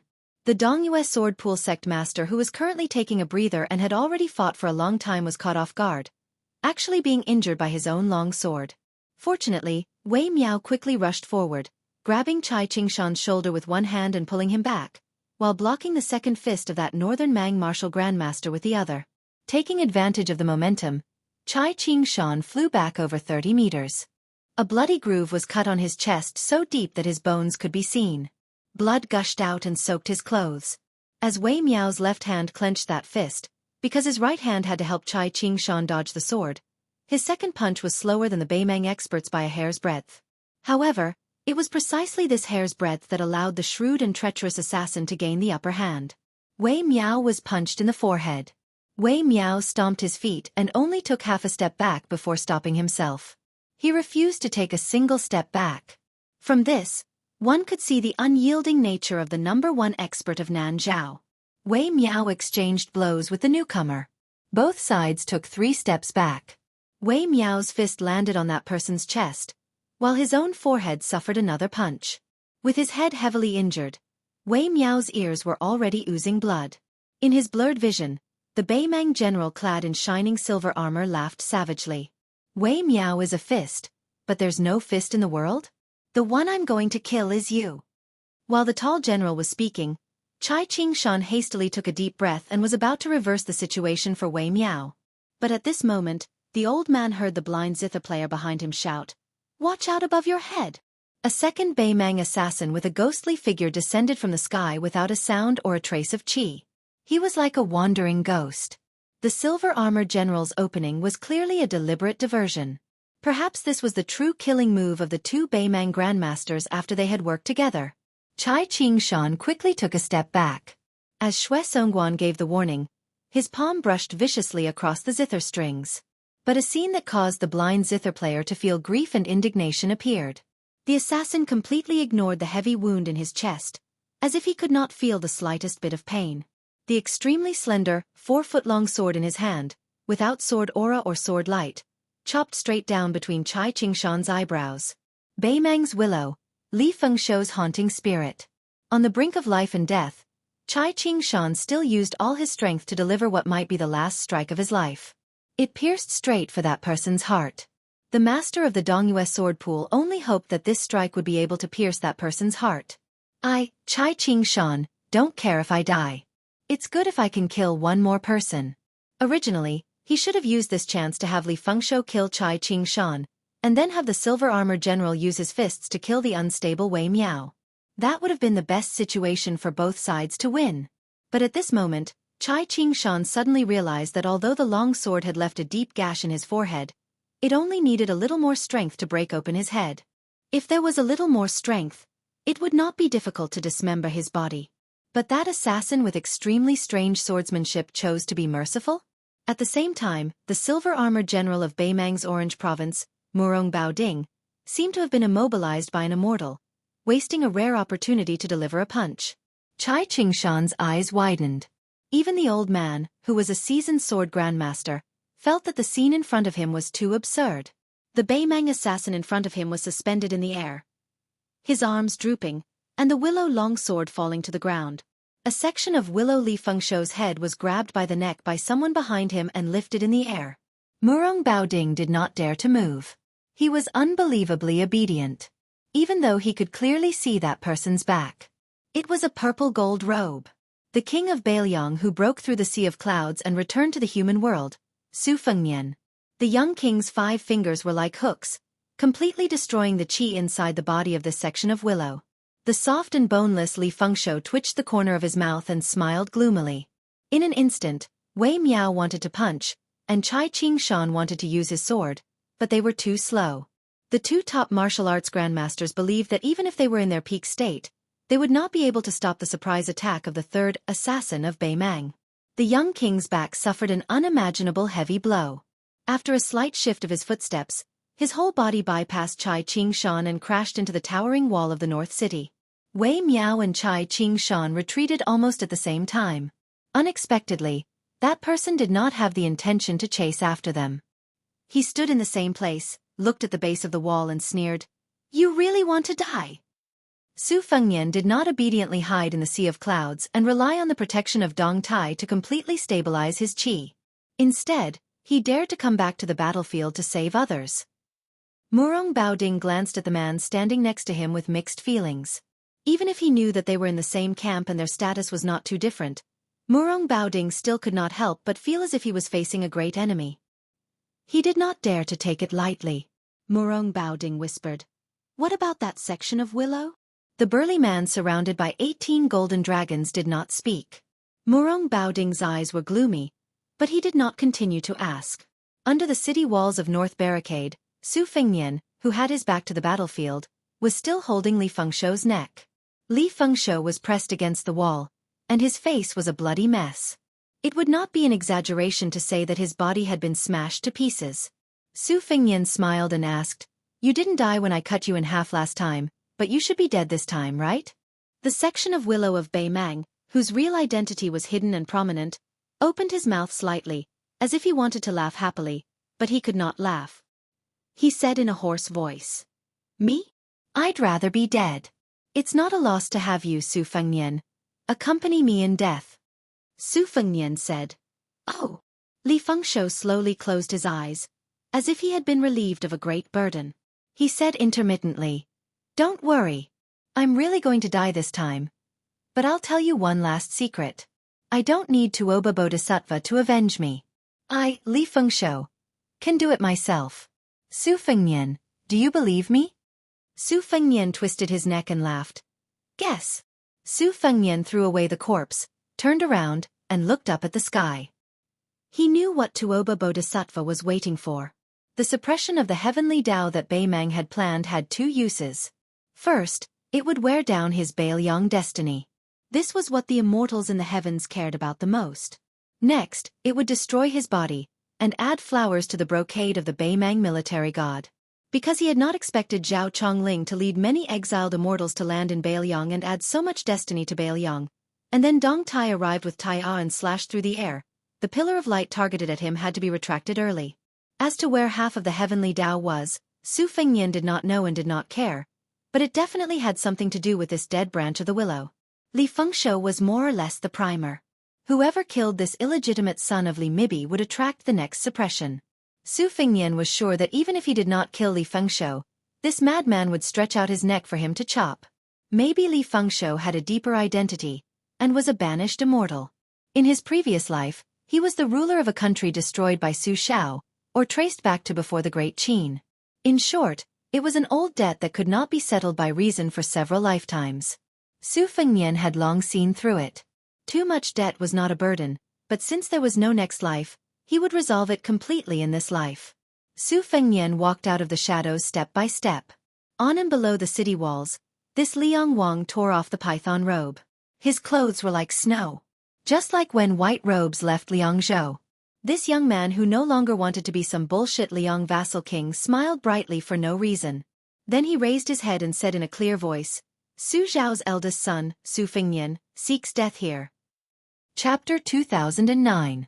Previously, the Northern Mang war god, the young vassal king, the peach blossom sword deity, and the white-clothed Luo Yang had left the Northern Mang army's hinterland one after another. Only Mount Huishanzi, who insisted on continuing to advance, was left to face Deng Mao and the layers upon layers of grassland cavalry alone. Deng Mao with the broken spear couldn't help but admire the courage of this Central Plains woman. She was not inferior to any man in the world. Deng Mao, who had always been a man of few words, couldn't help but ask, Shenyuan Qingfeng, why do you have to do this? Shenyuan Qingfeng had broken through the enemy's formation so far, and her killing intent was extremely heavy. Her attacks were worthy of the saying, strength like a bowstring, strike like a thunderclap. Along the way, no matter whether it was the heavily armored infantry or the elite cavalry, as long as they were touched by her, they would definitely die without a complete corpse. The reason why she could be called the twin jade annulus of Liang, together with the young feudal lord, was not only because of her extremely high realm, but also because her foundation, both her body and qi, was very solid. The qi in her body was both vigorous and long. Shenyuan Qingfeng put her hands behind her back. On the battlefield, the south wind blew, and this mistress of the great snow meadow, whose back was facing Baiming City, had her hair and skirt fluttering to the north. She was as beautiful as a goddess. Deng Mao had followed Luo Yang and Yelu Dongchuang to Mount Zhulu in the Central Plains years ago, and even intercepted the convoy that was escorting Gao Shulu south to Guangling Road. He had followed the two of them around Liang, so he was not unfamiliar with the Jianghu of the Central Plains. He was a nominal guest of Yelu Dongchuang's branch of the Yelu family, which was somewhat similar to Huang Fengfua of Mount Huishan and Ji Lu An of Dragon Palace. His status was relatively high, but it was not as simple as a vine attached to a tree. It was said that when Deng Mao was defeated in the grassland, Yelu Hongkai, who was respectfully called Old Lord by the nobles of Norland, helped him and honored him as a distinguished guest. Deng Mao was naturally grateful. If he said that he had no friendship with Luo Yang, he would be deceiving himself and others. In fact, the proud and arrogant Deng Mao respected Luo Yang very much, not only because of the affection between a man and a woman, but also because of the admiration of a kindred spirit. However, Deng Mao's ambition was to reach the peak of martial arts, so his shallow feelings for the hierarch of Mount Zhulu had always been buried deep in his heart, like a jar of old wine buried underground. He did not need to take it out to drink, nor did he want to part with it. As long as he occasionally remembered it, he seemed to be able to smell the wine lingering at the tip of his nose. At this moment, the two were confronting each other. In terms of cultivation level, Deng Mao was a grandmaster of Bei Mang from the same era as Zhong Liang and Murong Baoding. As a senior of Mount Huishan, Deng Mao was actually half a realm lower than Shenyuan Qingfeng. He was only an ordinary heavenly phenomenon cultivator, far from reaching the threshold of earth immortal. However, even someone as conceited as Shenyuan Qingfeng did not act rashly. She did not think that she could easily surpass this man and take the head of the crown prince of Bei Mang. From this, one could see her fear of Deng Mao. Of course, Shenyuan Qingfeng also had the intention of accumulating his qi to recover to his peak, so he didn't deliberately conceal it. Deng Mao's not stopping him might seem like he was underestimating his opponent, but it was actually a kind of trade-off. Shenyuan Qingfeng's qi was indeed steadily rising, but the momentum from before was slightly decreasing. Deng Mao actually did not want to see this legendary woman die prematurely. However, seeing Shenyuan Qingfeng's attitude, Deng Mao knew that it was useless to say more. Since he was able to be placed near the Tianyuan of this chessboard by Bei Mang's peace order, as the most important chess piece to keep the king of Beiliang in check of Su Fengnian, how could Deng Mao's trump card, which he did not have time to use against Su Fengnian, be judged by common sense? Shenyuan Qingfeng's black hair fluttered wantonly. Her heart was as calm as still water. If the peach blossom sword god Dong Tai was at the highest point of the battlefield, then she was undoubtedly at the northernmost point of the north-resisting city. Deng Mao finally laughed loudly and asked, "You really don't regret it?" Shen Yuan Qingfeng's expression was indifferent. She did not say any heroic words. Shen Yuan Jingqing's daughter never knew what regret was in this life. Deng Mao took a heavy step forward. Shen Yuan Qingfeng, whose purple clothes were stained with blood, rushed forward almost at the same time. Both of them tacitly chose to fight in close quarters. Life and death would be decided within 10 feet. The Beimang banner fluttered in the wind, stirring up waves of ripples and flapping noises. Beimang's crown prince Yelu Hongkai, who was clad in golden armor, had a gloomy expression. The magnificent beam of light, which symbolized the majesty of the way of heaven, had descended from the sky and landed in the open space in front of the crown prince. Yelu Hongkai had not expected that under such terrifying suppression, the young king of Liang had not been reduced to powder and could still escape. This was tantamount to slapping the crown prince in the face. He did not forget to say, "See you later." Yelu Hongkai had been forced to endure and lie dormant for more than 10 years due to the circumstances, and had developed a considerable shrewdness. However, at the peak of his life, when he felt that the entire Central Plains was already in his bag, the new King Liang had shouldered the way of heaven with his own strength. This caused Yelu Hongkai, who had an army of 400,000, to feel a strong sense of resentment. Every blade was carved into his heart. People in the world were most afraid of comparison. Beauties, famous generals, power, and wealth were all like this. Before Yelu Hongkai had met Su Fengnian, he had heard so much about the news of the butchering eldest son in recent years that calluses had formed in his ears. As for Su Fengnian, who had successfully ousted Chen Jibao and eventually succeeded in inheriting the throne, Yelu Hongkai actually felt a kind of complex sympathy for each other deep in his heart. This was why he had the Beimang princess, who had assumed the pseudonym Fan Bainu, sneak into Liangzhou and take the initiative to convey his goodwill to the young king of Liangzhou. Chapter 2010. Yelu Hongkai glanced at a rider in the distance. She was gathered with 4 or 5 people from the chess and sword music school. They were probably discussing how to stop those grandmasters from the Central Plains. Yelu Hongkai looked at her without the slightest gentleness. Even though she had shared a bed with him for more than 10 years, she still maintained a respectful relationship with him. She suddenly turned her head and looked at him. Yelu Hongkai immediately squeezed out a warm smile. She nodded at him and then turned back to continue her discussion with the others. When she withdrew her gaze, Yelu Hongkai's expression quickly became ice-cold. When a timid imperial guard Shui stealthily arrived at his side, the gentle expression that appeared on Yelu Hongkai's face this time came from the bottom of his heart. In this vast prairie, the only person this northern Mang crown prince could share some intimate words with was actually this person at his side. Different from the Fergana horse that Yelu Hongkai rode, the retainer's mount was a tall, snow-white steed that exuded a glossy luster similar to fine jade. The young rider wore a slightly large helmet that covered his eyebrows, revealing half of his extremely feminine and handsome face. Yelu Hongkai looked at the retainer, carefully maintaining a distance from him, his eyes revealing undisguised affection. He smiled softly and said, "Come closer, there's no harm." The young rider narrowed his naturally charming eyes and looked at the battlefield in the south. He slowly said, "Horses galloping from the north are full of arrogance, singing from the south is full of death. The first half is appropriate, but the second half is not." The Beimang crown prince, who was not familiar with poetry and disdained to pretend to be cultured, couldn't help but ask curiously, "What do you mean? Is there an allusion to it?" The personal retainer with the title of bodyguard Shui rolled his eyes boldly and said angrily, "Even if we conquer the Central Plains in the future, with your little knowledge, how are you going to deal with the refugees of Liang in the future?" Yelu Hongkai laughed loudly and suddenly lowered his voice. "Don't I have you?" The young cavalryman curled his lips and looked at the eye-catching bright purple dress in the distance.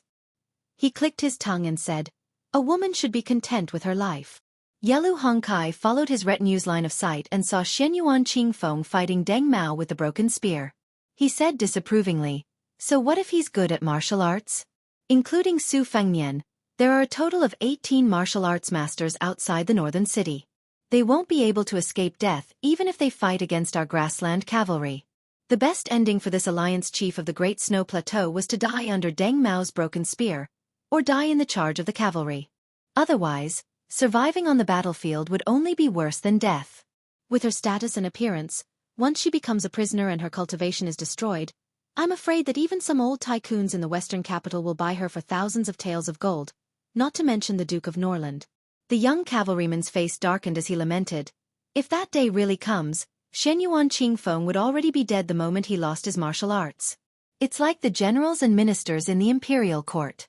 As long as they lose their official status, it's the same as having their backbone pulled out. Yelu Hongkai didn't believe that Shen Yuan Qingfeng could be a threat to him at all. He said calmly, "The beauties of the world are like the weeds on our grassland. There are more every year. Although Shen Yuan Qingfeng's beauty is indeed rare, we can still find many peerless beauties in the grassland and the Central Plains in the future if we search hard. To be honest, the women who made it into the Rouge Review in the past all had prominent identities without exception. It's as difficult as ascending to the heavens for women of ordinary birth to make it into the rankings. So in the end, the men who hold power in the world like women's faces, but they like the clothes they wear even more. For example." The young cavalryman glanced sideways at the Baimang crown princess who had met with the two officials at some point and sneered. "For example, her?" Yelu Hongkai said half-jokingly. "Her? She'll probably only make it into the next Rouge Review after she becomes the empress." After a moment of silence, Yelu Hongkai turned and said seriously, "You're different. You're different from her and them." The cavalryman didn't turn to look at Yelu Hongkai after hearing this. He only raised his head slightly and said arrogantly, "Of course. There was once a prophecy that was widely spread in Zhenzhou at the southeastern border of Liang. However, after the dust settled at the Bull Mound, it had long since disappeared. A female brings back a male. The female is capable of toppling cities and the male is capable of toppling countries. Both of them fly into Wutong Palace." The square formation of Baimang's middle infantry was cut in half at the waist by two white and red robes. Luo Yang and Su Ying responded to each other on the left and right.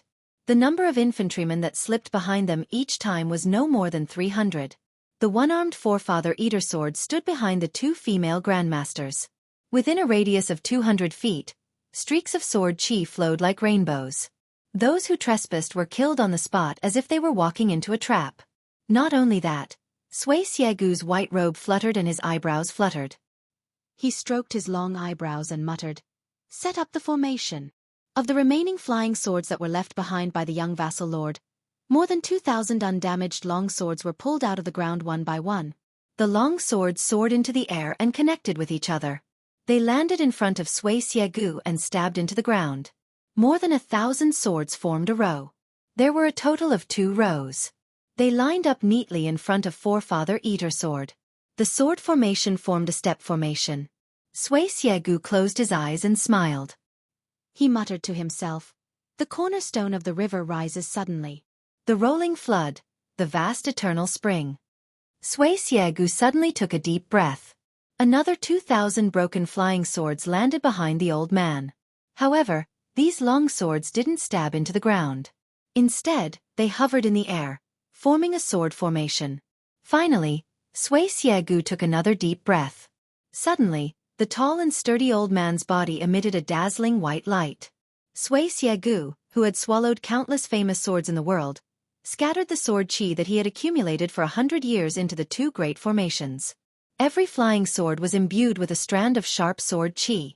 In a split second, it was as if they had gained spirituality. Regardless of whether it was the step formation or the crossbow formation, the 4,000 swords of the 2 great formations trembled and wailed at the same time.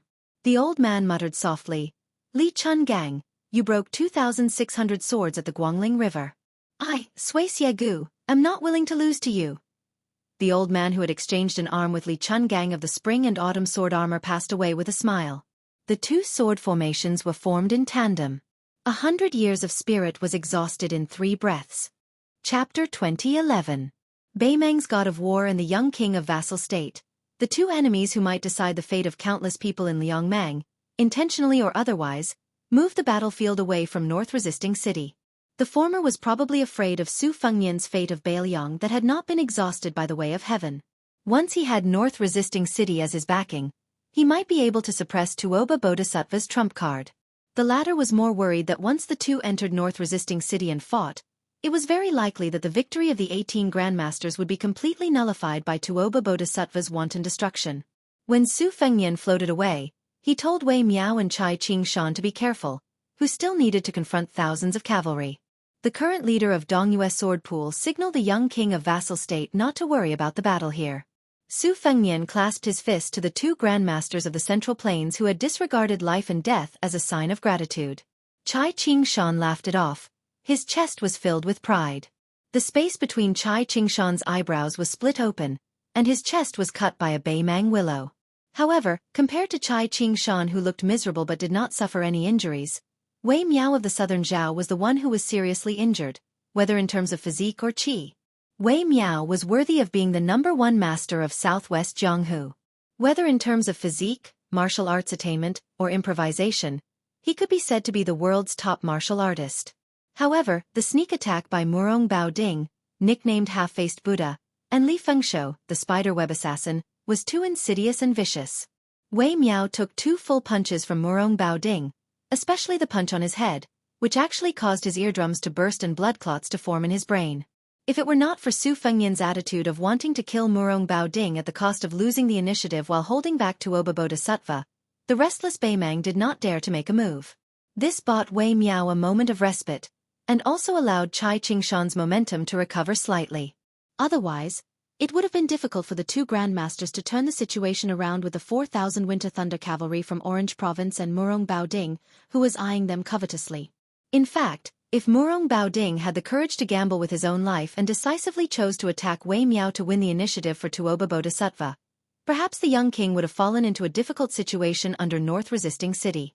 It might even have been possible to end the Second Great War of Liangmang ahead of time. However, Tuoba Bodhisattva did not bother to take the initiative to ask for help from this great war of Liangmang. Secondly, Murong Baoding, who was ambitious and wanted to be in the Central Plains, finally obtained a great victory that shook the world outside Liangzhou Pass. He defeated Lu Deyuan's left cavalry, and his great military achievement was enough to compare to the First Great War of Liangmang when the king of the Southern Academy, Dong Zhuo, broke through Huta City. How could Murong Baoding be willing to take the risk for others? Lastly, in the ambush on the Longyan Plains, the king of New Liang killed Hong Jingyan right under Tuoba Bodhisattva's nose. This made Murong Baoding have to think carefully. Murong Baoding was not in a hurry to make a move.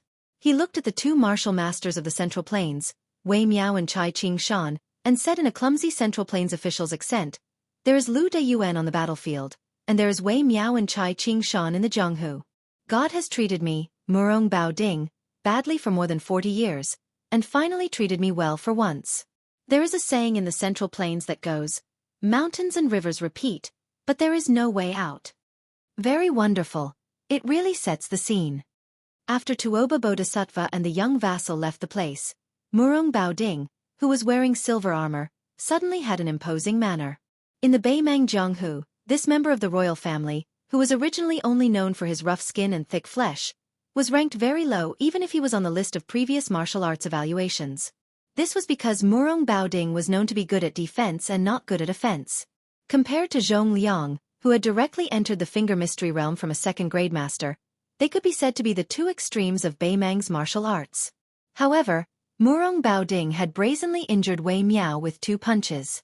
It was obvious that he had been hiding his strength for so many years. Even when he joined forces with Zhong Liang to ambush Su Fengnian in Qingcang City in the early years, he still deliberately hid his cultivation from beginning to end. When it came to tolerance, Murong Baoding was indeed well versed in it. Wei Miao was silent and slowly inhaled and exhaled. Since this Baimang was willing to talk loudly, Wei Miao naturally would not take the initiative to seek a quick battle. Chai Qing-shan held the meter-long sword with a calm expression. The poem from Murong Baoding's mouth was very popular in the Central Plains.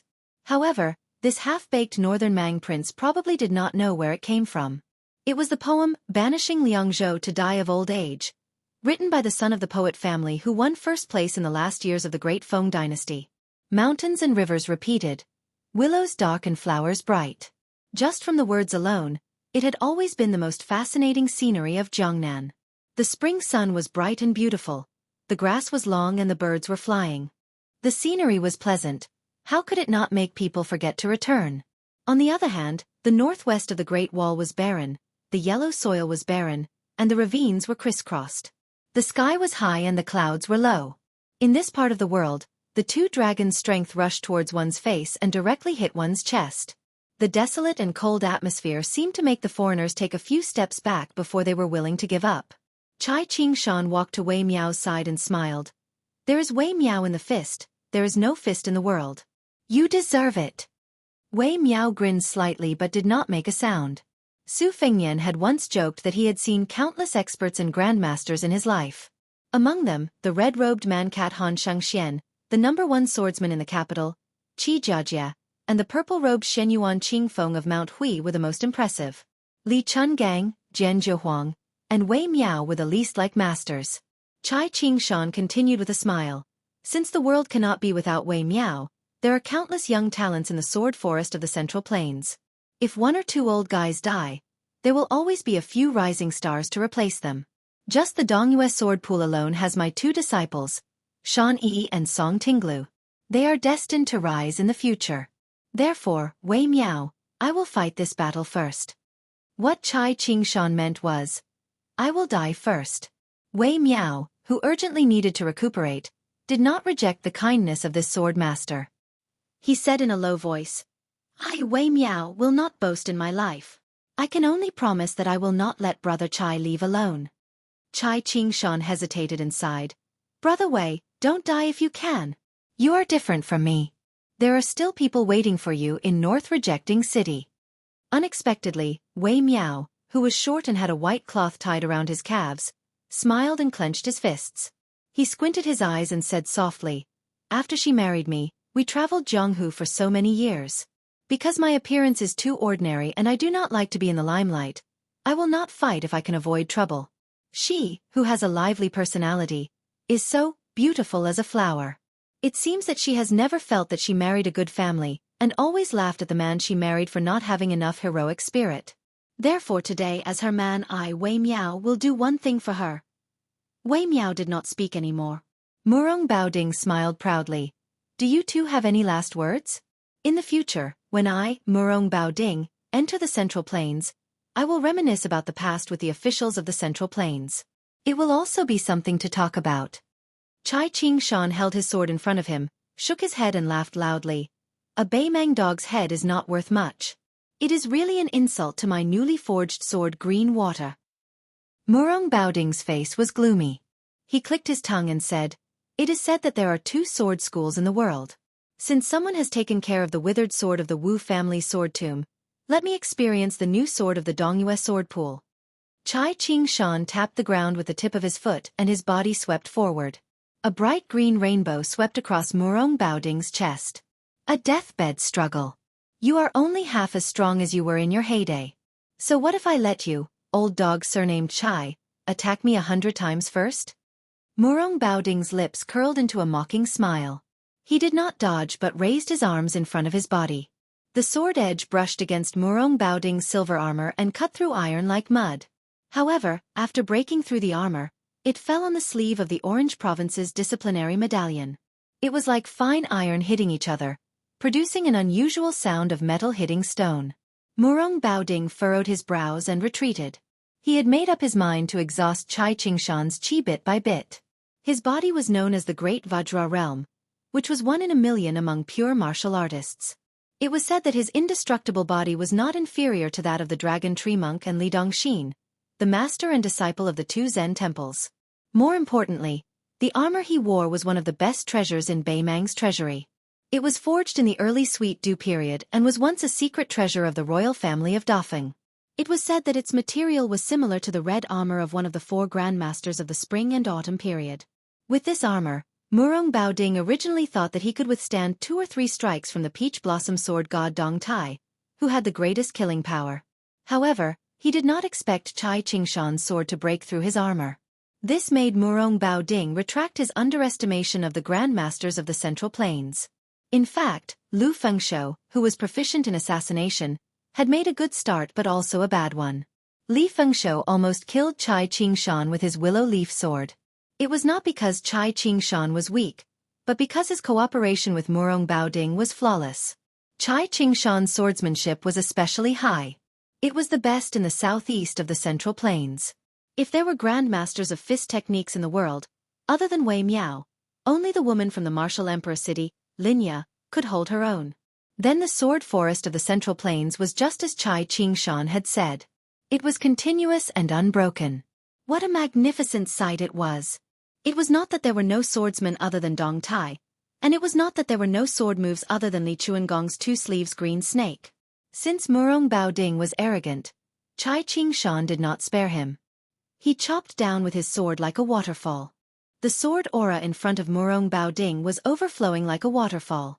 Chapter 2012. Murong Baoding took a deep breath. Finally, he no longer hoped to rely on his priceless armor and Vajra physique to resist. His fists were as quick as lightning. His fists landed on the waterfall formed by the abundant sword chi, causing loud bangs to ring out. His fists shattered the sword chi, creating a scene of drifting clouds and scattering snow. Chai Ching-shan did not mind. He quickly stepped forward and thrust his sword forward. Although the 3-foot-long sword in his hand was aimed at Murong Baoding's forehead, at the same time, no less than 40 sword chi appeared around the green water sword between the two. The sword chi surged forward, but the sword intent was of the same origin. Chai Ching-shan had comprehended this sword when he was 30 years old. He had seen a spring in the old Dongyue kingdom. It was the third best spring in the world. The middle path was blocked by a protruding rock, causing the water to stagnate. Hundreds of thin streams of water flowed into the spring. Chai Ching-shan had once told 2 of his proud disciples that he could use 80 swords in one breath to turn Vajra into dust. Unfortunately, this sword master could only produce 40 swords in one breath at this time. Even so, the power of the sword was extremely grand and shocking. Murong Baoding snorted angrily. He actually wanted to retreat. As his burly figure retreated, he stretched out his arm. His 5 fingers were like hooks as he controlled his chi to grab a rider and his horse. He blocked the curtain of sword rain formed by the majestic sword chi. Chai Ching-shan's sword pierced the horse's head. With a light shake of his wrist, the pitiful horse and rider were instantly sent flying. Taking advantage of this opening, Murong Baoding was still one of Northern Mang's few martial arts masters after all. He heavily stepped out, stamped his foot, and took half a step back. The aura around his entire body instantly reached its peak. He was certain that Chai Ching-shan would definitely continue to charge forward, so he punched out towards the air in front of him. Facing Murong Baoding's overbearing fist aura, Chai Ching-shan and his sword did not stagnate. They continued to float forward. The old man tilted his body slightly and allowed the fist aura to explode his left shoulder. His sword was as fast as a rainbow as it accurately pierced Murong Baoding's chest. Injury for injury, death for death. Murong Baoding's chi sank into his dantian. At this moment, he realized that he had no power to fight back and chose to defend with all his might. The chi in his body circulated rapidly, and his face glowed with a dark yellow color. His feet were rooted to the ground, and he was as immovable as a mountain. The sword chi of the 3-feet-long sword pierced through the armor like a hot knife through butter. After the tip of the sword was pressed against Murong Baoding's chest, the long sword bent like a crescent moon. In the end, it was almost a full moon. Chai Ching-shan, whose shoulder had been shattered and whose body was covered in blood, laughed loudly. Scram! The tall and sturdy Murong Baoding was sent flying by the sword like a kite with its string cut. Murong Baoding's face turned pale after he landed heavily on the ground. He didn't lower his head to look at the old swordsman. He just stretched out his hand and wiped his face. His palm was scarlet red. Chai Ching-shan, who was surrounded by the Beimang cavalry, had no choice but to draw his sword and kill the horsemen who were swarming towards him. Thus, the line of sight between the two of them was blocked. Murong Baoding took the opportunity to slap the ground with his palm. He stood up again with some lingering fear in his heart. This old fellow was somewhat difficult to deal with. Murong Baoding, who didn't want to meet force with force, kept retreating and said angrily, "Smash him to death." With Chai Ching-shan at the center, the Northern Mang cavalry began to rapidly charge forward, charging forward. The horsemen at the outermost edge finally had the chance to show off the grassland cavalry's riding and archery skills. The aristocratic generals, who were frightened to death, had already given the order to kill regardless of whether they were friend or foe. Chai Ching-shan, who had to stop the cavalry's charge and break through the rain of arrows, swung his sword like a dragon. When he was trapped in a hopeless situation, the old man still tried to break through the cavalry formation and chase after the governor of Orange Province who was avoiding the battle.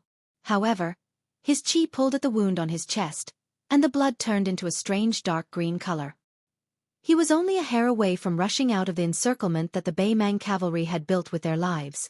Murong Bao Ding, who had retreated again and again, had already retreated to the front of the Winter Thunder elite cavalry. His face was ferocious as he spat out a mouthful of blood.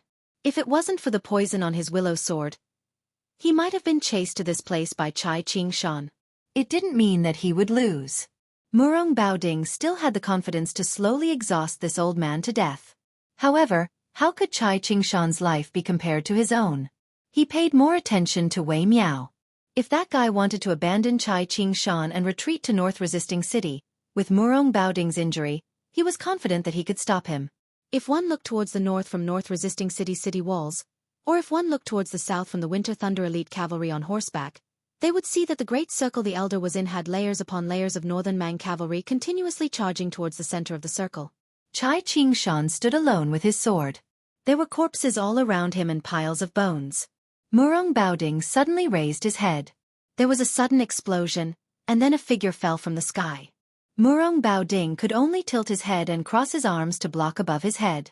Half of Murong Bao Ding's body was smashed into the ground by this punch. It turned out that Wei Miao had directly jumped over the heads of the Baimang cavalry and found Murong Bao Ding. There was no way to retreat.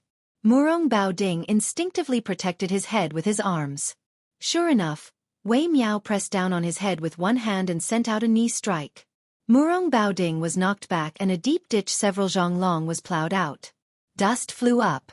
In the yellow sand, Wei Miao's punch was so fast that people could only see a blur. The silver-armored Murong Bao Ding retreated again and again. Wei Miao's punch rose up and landed hard. The force was like a broken bow, and it was like a thunderclap. He forcefully opened Murong Bao Ding's door and burst out again and again. Finally, Wei Miao's punch was like holding a baby. The name of the move did not sound fierce, but in fact, it was the fiercest. The older generation of Jianghu fistmasters had already concluded that after practicing this move for tens of thousands of times, the foundation could be seen, and the strength could reach the hair. Wei Miao was obsessed with fist practice. He never slacked off because of his outstanding talent. Since he learned this move when he was young, he practiced it diligently every day. When he entered the mountains, he destroyed huge trees. When he entered the water, he hammered the rivers. Perhaps he had already punched 1,000,000 times. His punch was like smashing a big bell, causing a loud bang. After Murong Bao Ding was flicked out by Chai Ching-shan's sword, he had the advantage of time, place, and people. Once again, he was sent flying by Wei Miao's punch. Dozens of Winter Thunder elite cavalrymen who could not dodge in time were killed on the spot. This Southern Zhao Marshal Dao Grand Master, who should have displayed extraordinary brilliance in the Central Plains Jianghu, on the battlefield outside Northern Barricade City, under the gaze of several thousand Northern Mang cavalry, beat Murong Bao Ding until he was in an extremely sorry state, his aura swaying. He had beaten Murong Bao Ding's armor until it was full of holes and almost completely destroyed. Murong Bao Ding, who was on the verge of collapsing, roared, "Again!" Wei Miao followed him like a shadow. He stretched out his left arm and circled it to Murong Bao Ding's ear. He placed his palm on Murong Bao Ding's temple and patted it casually. Murong Bao Ding, who was much taller than Wei Miao, was lifted off the ground. Wei Miao's right fist smashed into Murong Bao Ding's abdomen like a thunderclap. Murong Bao Ding's body, who was originally flying backward, was pulled back by Wei Miao's left hand and punched his abdomen again. It was a comical and tragic scene. Murong Bao Ding's body, which was hanging sideways in the air, did not fall to the ground. Wei Miao walked forward step by step and punched his abdomen repeatedly.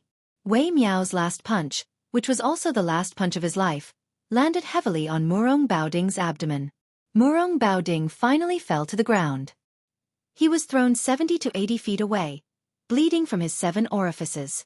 The so-called invincible body, even with the protection of the armor, was still a big joke. Wei Miao stood proudly in the same place and gently turned his head to look back. He looked at the cavalry circle but could not see Chai Ching-shan, who had fought side by side until now. He raised his gaze slightly and looked at North Jebei City. It was destined that he could not see that graceful figure. Wei Miao's vision was gradually blurred by the blood that flowed out of his eyes. After Murong Bao Ding fell to the ground, he tried to get up but it was futile. He kept vomiting blood. He knew that Wei Miao was only a few punches away from taking his life. If both sides fought fair and square, Murong Baoding would not be able to contend against Wei Miao. At this moment, Murong Baoding no longer had the slightest thought about dominating the Jianghu of the Central Plains. Murong Baoding got up 3 times in a row but gave up halfway. He could only lie on the ground dejectedly. His face was pale and colorless. He had completely lost the ability to fight. This Bei Mang, whose heart was higher than the sky, held the edict with a bitter expression. He cursed softly. F***ck the Jianghu of the Central Plains. Not far away, Wei Miao stood silently in the same place. Nanzhao Grandmaster Wei Miao, all the tendons and veins in his body were broken, but he did not fall down. Since the world fist has Wei Miao, how can I, Wei Miao, be afraid of death and withdraw my fists? There is no such reason. She was watching. Before Wei Miao died heroically in battle, the Beimang cavalry circle was strangely still. That old man had killed them until they were terrified. Moreover, the corpses of the cavalry and the war horses had formed a natural barrier, which was not conducive for the cavalry to gallop and kill. The old swordsman, who had been hit by several arrows, spat out a mouthful of black blood. He knelt on one knee, using the long sword in his hand to support his body from falling. Chai Ching Shan did not want to die kneeling on the ground, but he also did not want to fall down and die. In the end, he sat cross-legged with the sword across his knees. Since the sword was named Green Water, the sword blade was naturally green, just like the spring scenery in Jiangnan of the Central Plains. The ripples of the sword light under the sunlight were just like the ripples of the Dongyue sword pool in the spring breeze. Chai Ching Shan used his sleeve to gently wipe off the black blood on the sword blade. Before the old man died, he smiled with a trembling voice. My Dongyue sword pool has been established for 500 years. With a sword in hand, I looked at the Jianghu. The mountains are high, the water is deep, and the sword aura is long. I, Chai Ching Shan, have never let the 3-foot sword be humiliated. After Cheng Baishuang and Sui Xiegu, the 2 grandmasters of the Central Plains, Chai Ching Shan died in battle. Wei Miao followed him, silently meeting his death. Chapter 2013. The martial emperor city's Yu Groom wielded the famed sword Fuji and charged directly at the 1,000 family elite cavalry. His sword fell. This sword was completely different from the previous one, which killed people with a light touch. It was brilliant, and the sword chi was so strong that it blotted out the sky. Wang Xianji, who was never willing to praise anyone, once joked with the green-robed girl that Yu Groom was the only one who stood out among the tens of thousands of martial artists in Donghai. It was obvious that Wang Xianji had high expectations for Yu Groom. More than 40 family elite cavalry were directly smashed by the swift and fierce sword chi. Blood and flesh splattered everywhere, and the scene was extremely bloody. One of the armored cavalrymen who should have died under the sword chi suddenly retreated and stepped on the warhorse's head accurately every time. He leaped like a rabbit and swooped down like a falcon on flat ground. In an instant, he pulled a large distance away from the unstoppable Yu Groom and finally fell between 2 warhorses that continued to charge forward. He casually raised his arm and snatched a fine iron spear from the Zhong family disciple. With a smile on his face, he looked up at the young swordsman who was rapidly approaching him. The middle-aged man in the armor of an ordinary cavalryman thrust his spear out. The spear was like a giant dragon leaping out of the water, aiming at the Central Plains swordsman's heart. Spear immortal Wang Xiao, one of the 4 grandmasters of the spring and autumn period, had left the big arm manual that had been handed down for generations. It said, when the spear pierces a line, it will go straight. On the line, ghosts and gods will retreat. Every time Yu Groom stepped on the warhorse's head, he would break the warhorse's front leg, raising a cloud of dust and completely disrupting the cavalry's formation. In the face of the middle-aged cavalryman's powerful spear, he suddenly lowered his body a little. He lowered his head and bent his waist, barely dodging the incomparably sharp tip of the spear. Then he thrust out his sword, which also went straight. The cavalryman lurking among the Zhong family's private cavalry was Zhong Liang, known as the second person of the Devil Path in Beimang. In the face of Yu Groom's evasive sword, he was still calm and collected. He pulled out his spear and retreated without hesitation. Zhong Liang didn't choose to confront Wang Xianji's first disciple head-on. Instead, he adopted a defensive stance, blocking and circling. The circle was less than a chu wide, and his defense was extremely methodical. Thus, even when faced with Yu Groom's consecutive sword attacks, the sword aura alone strangled the riders charging from both sides of Zhongliang. However, Zhongliang still retreated calmly, showing the elegant demeanor of a great spear master. Although Yu Groom's swordsmanship was profound and vaguely had the charm of a landsword immortal, and could be said to be aggressive, once an opponent of Zhongliang's level chose to retreat shamelessly, it would be difficult for Yu Groom to seize the opportunity and succeed.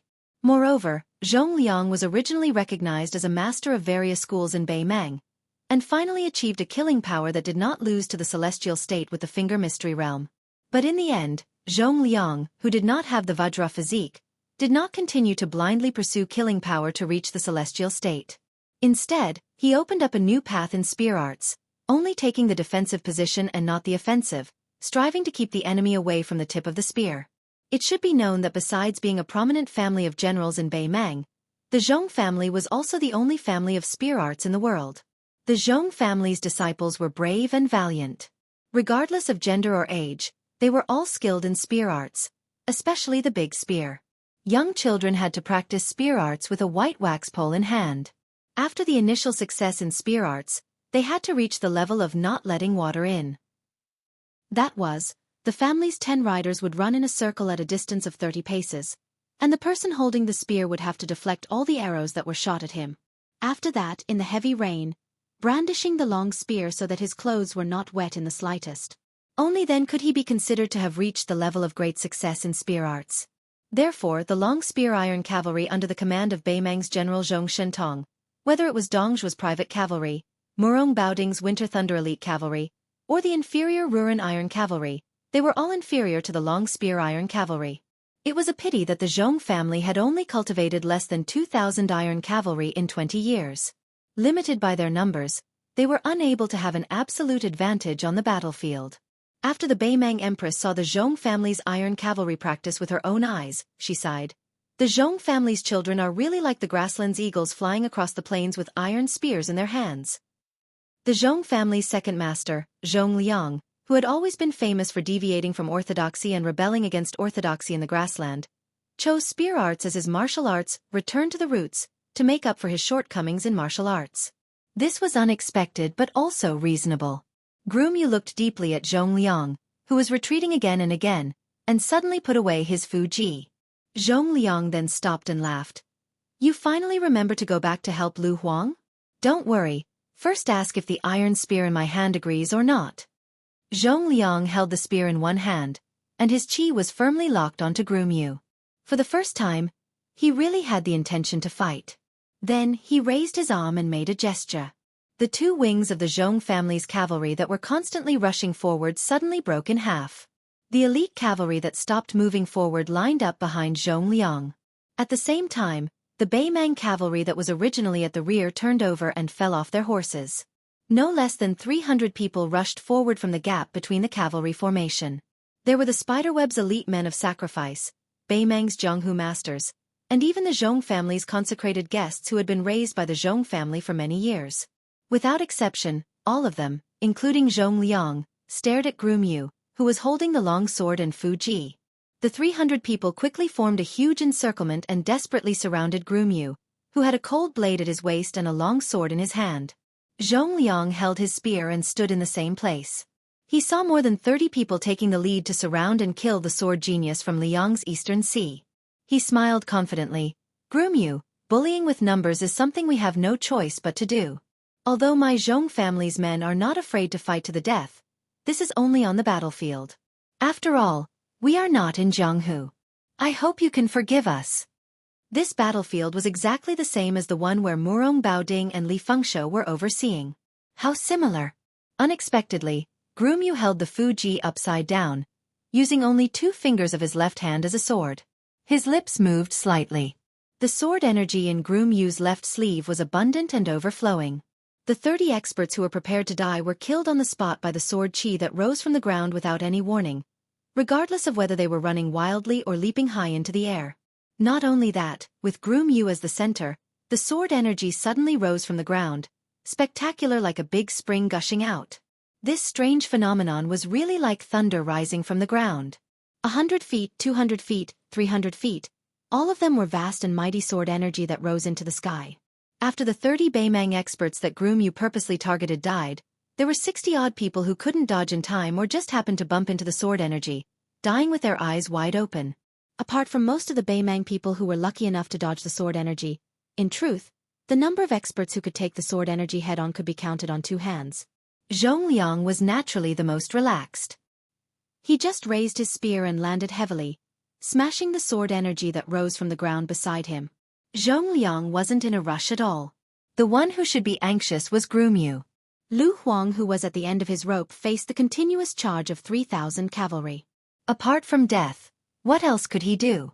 When the cavalry of the Zhong family entered the battlefield, Lu Huang would probably go and meet his master who made Zhang Hu bow to him for 60 years.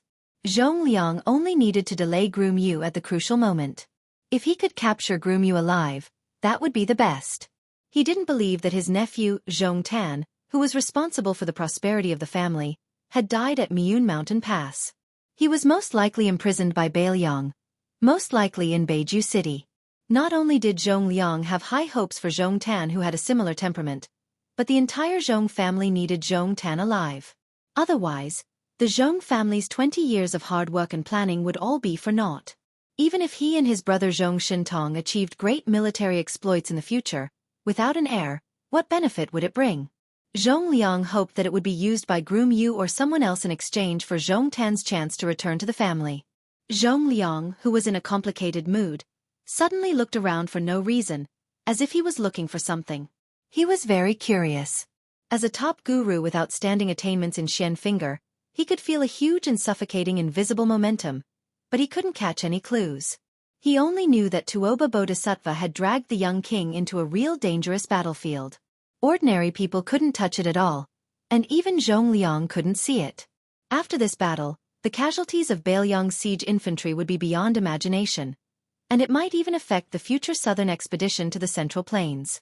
Because of those 18 people, the Southern Dynasty's infantry that had been accumulated for 20 years would be long gone before they could break through Beiju City. At that time, the grassland cavalry would have to dismount and fight, and the casualties would only increase. Liang Mang and Bailiang knew that whether Beiju City could be defended or not depended on the number of the Southern Dynasty's infantry. This was also the reason why the 18 people didn't retreat. It was also the reason why Bailiang quickly sent out so many elite cavalry, and the Cobweb Men of Sacrifice and Jianghu Masters didn't hesitate to go all out. Killing one more Southern Dynasty infantry that was familiar with siege warfare would increase the chances of Bailiang's Beiju City. Zhong Liang, who was tenacious and indomitable, was at a loss for the first time. Why did this battle have to be so bleak? Shouldn't the millions of grassland cavalry have targeted Bailiang from the beginning? In the hinterland of Baimang, the broken spear in Deng Mao's hand was less than 2 feet long. At this time, it became more and more like a broken spear, with only a foot-long spearhead left. However, one of Shen Yuan Qingfeng's sleeves was also shredded, and a ghastly wound appeared on her fair, jade-like arm. Blood flowed out incessantly. Deng Mao didn't let the purple-clothed man get within 50 steps of the crown prince of Baimang, but his palm was bloody and couldn't be said to have the upper hand. Chapter 2014. However, Baimang Shiha Province's preceptor Helian Wuwei, Aquarius Province's preceptor Wang Yong, and the crown princess had all come to Yelu Hongcai's side as if they were facing a great enemy. They wanted to make sure that the crown prince wouldn't be killed by that crazy woman in broad daylight. Regardless of what attitude the emperor held toward the life and death of his son, if the commander-in-chief died under the protection of the army, in the end, it was an unprecedented and shocking comical matter. 2 armies facing off against each other and having the head of a general taken away by the enemy of 10,000 men was a ridiculous ending that would only appear in the streets and alleys of romance novels. Although Helian Wuwei wasn't famous in the grasslands as a martial arts grandmaster and was only known for his strict management of the army, and Wang Yong had never killed an enemy in Jianghu or on the battlefield. However, judging from the fact that these 2 riders were flanking the crown prince of Baimang, their strength must be extraordinary. After all, the crown princess of the chess and sword music school was rumored to be second only to Hong Jingyan, Huang Baozhuang, the Copperman grandmaster, and several masters whose sword chi was close to Huang Qing. At this moment, she was still standing on the right side of Wang Yong. Even in the face of such a lineup, Shen Yuan Qingfeng still had no intention of retreating. Unreasonable. Wang Yong, the preceptor of Aquarius Province, shook his head lightly. This woman didn't know how to judge the situation. Not only did he steal the limelight for the young king, but he didn't expect this woman to really think he was a pushover. Yelu Hongkai made up his mind to use her to rope in a group of grassland bigwigs with unique hobbies. He smiled sinisterly and said, "Deng Mao, remember to keep her alive." Shenyuan Qingfeng coldly glanced at the crown prince of Beimang, who was sure to win, a mocking smile on his lips. Logically speaking, the crown prince was more precious than his royal highness. However, no matter if it was Liang or Beimang, they were all trash. Deng Mao said in a low voice, "Shenyuan Qingfeng, I'll give you a chance to kill yourself." Broken Spear Deng Mao didn't deliberately lower his voice. Yelu Hongkai was immediately enraged after hearing this, but due to his forbearing and gloomy nature, he didn't say anything. However, in this crown prince's heart, Deng Mao and his benefactor, Yelu Dongchuang, must die. Shenyuan Qingfeng laughed loudly as if he had heard the funniest joke in the world. After he stopped laughing, he asked, "Shenyuan Qingfeng, do I need others' pity?" At this moment, although Shenyuan Qingfeng's expression appeared to be calm, the splendor that blossomed from her beautiful eyes left a deep impression on others. Bigotry, madness, and ruthlessness. No matter when or time and place, these grand masters of martial arts, evaluation masters, or even Wang Ansli Chungang and Wang Xianji would never have such an extreme demeanor and SS. Or Li Wang and Wang Xianji, Wang and Wang, who had these in no matter where and they. No. To them too. This is Yang's lady was female woman was. White dress Luo Yang, martial emperor cities Linya, and Wu family sword tombs Jade Flower would never be so cold and extreme. Shenyuan Qingfeng slowly raised her injured arm, allowing the blood to drip from between her fingers onto the yellow sand. Her eyes turned red. "Deng Mao, do you really think you're that bastard with the surname Su?" Strands of scarlet aura that reeked of blood appeared on her arm.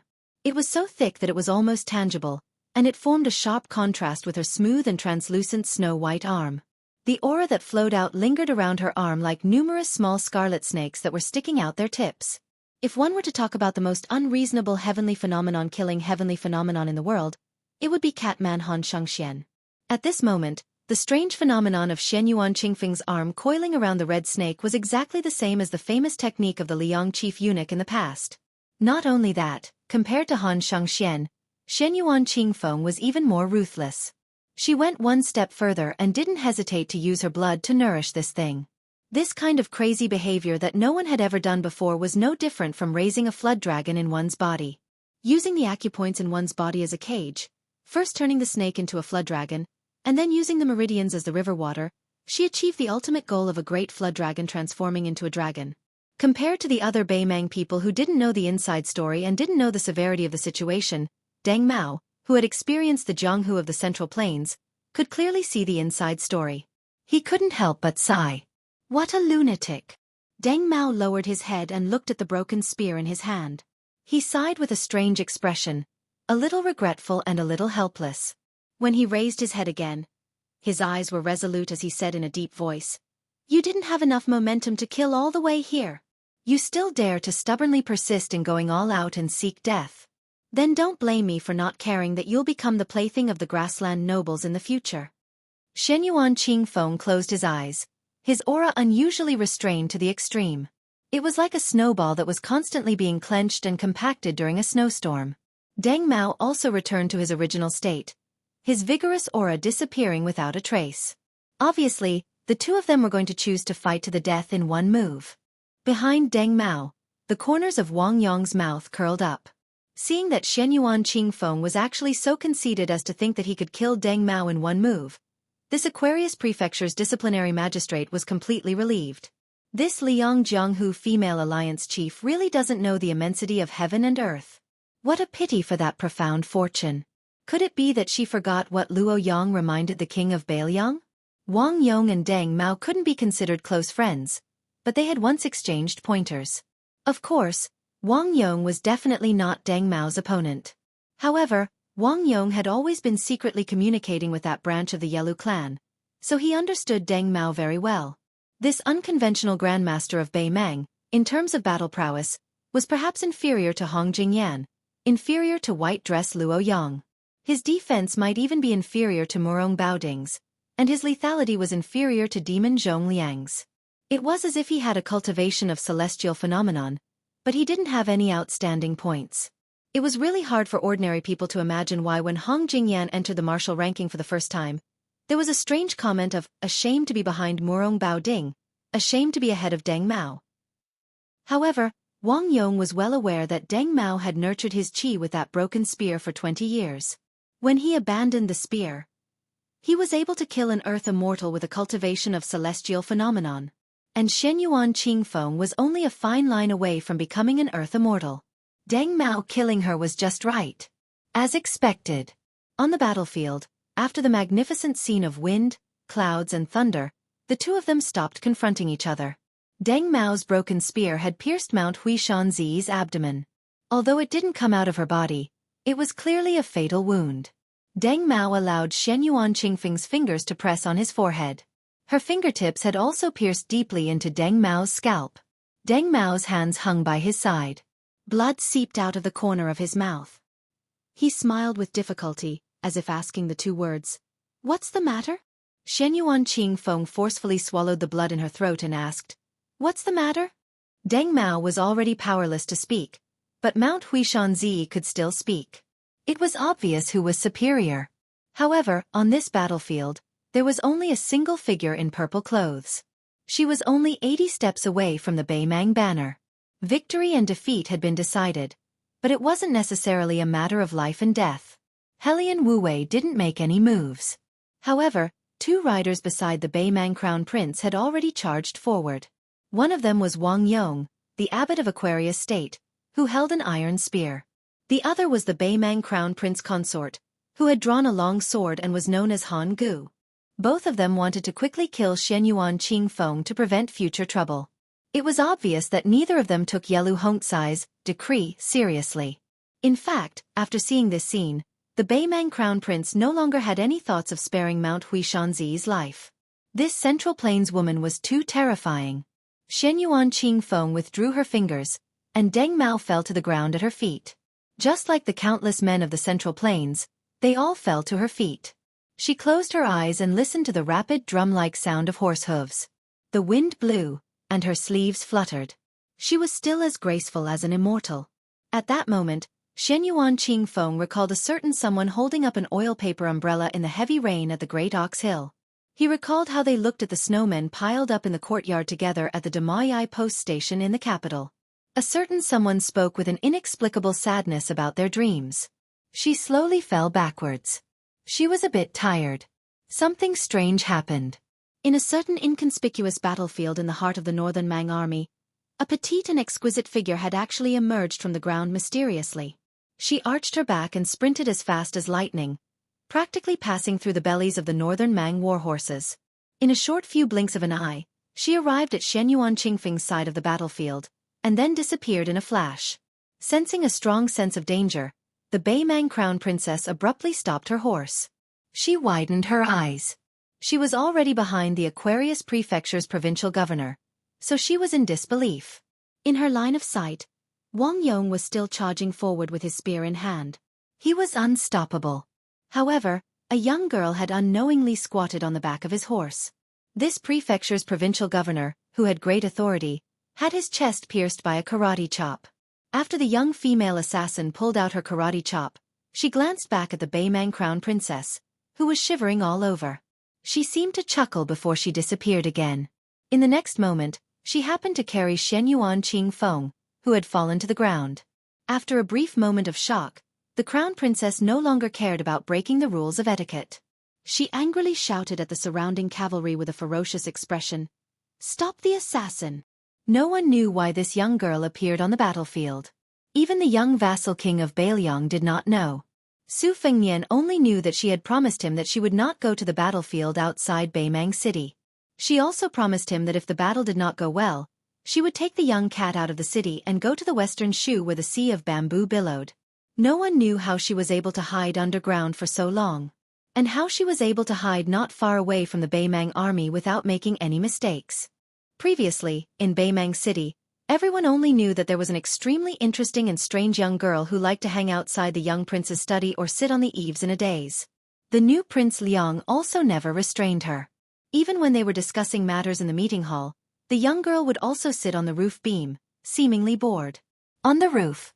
Therefore, she knew the general arrangement of the Baimang army. She silently memorized it in her heart before silently disappearing into Baimang City, her whereabouts unknown. Her name was Jia Jia. Su Fengnian liked to call her Miss Hehe. She had killed Wang Mingyin and Lu Haosher. Chapter 2015. She had even stopped Wang Xianji all the way to Bailiang's border. Again and again, she was unwilling to back down. Today, she had killed another Baimang official. Shenyuan Qingfeng, who felt the warmth of that delicate back, whispered, "Don't worry about me." The girl, who was running all the way to the north barricade, pulled a long face and said softly, "Don't die. If you die, he will be very lonely. He said that you are the most like him among all the men and women in the world." Shenyuan Qingfeng, who was still bleeding from his abdomen, couldn't help but laugh. He tried to open his eyes and looked at the sky, murmuring, "Is that so?" In a situation where Northern Mang's top-notch experts were all hurrying to the battlefield, especially in a situation where she wasn't being deliberately targeted and was being chased down and besieged, with this young lady's nimble figure that moved like a crafty rabbit, even if she had to pass through half of Northern Mang's army, as long as she didn't continue fighting, it was still extremely possible for her to safely return to Northern Mang. In the city. But when she had to carry Shenyuan Qingfeng out of the battlefield and dodge countless arrows along the way, especially the girl on her back, she was in danger. Therefore, even if Luo Yang and Su Ying were in the middle of the army to support them, the girl still staggered and almost fell. Then, she continued running. It turned out that an arrow had directly pierced her calf. Blood soaked it.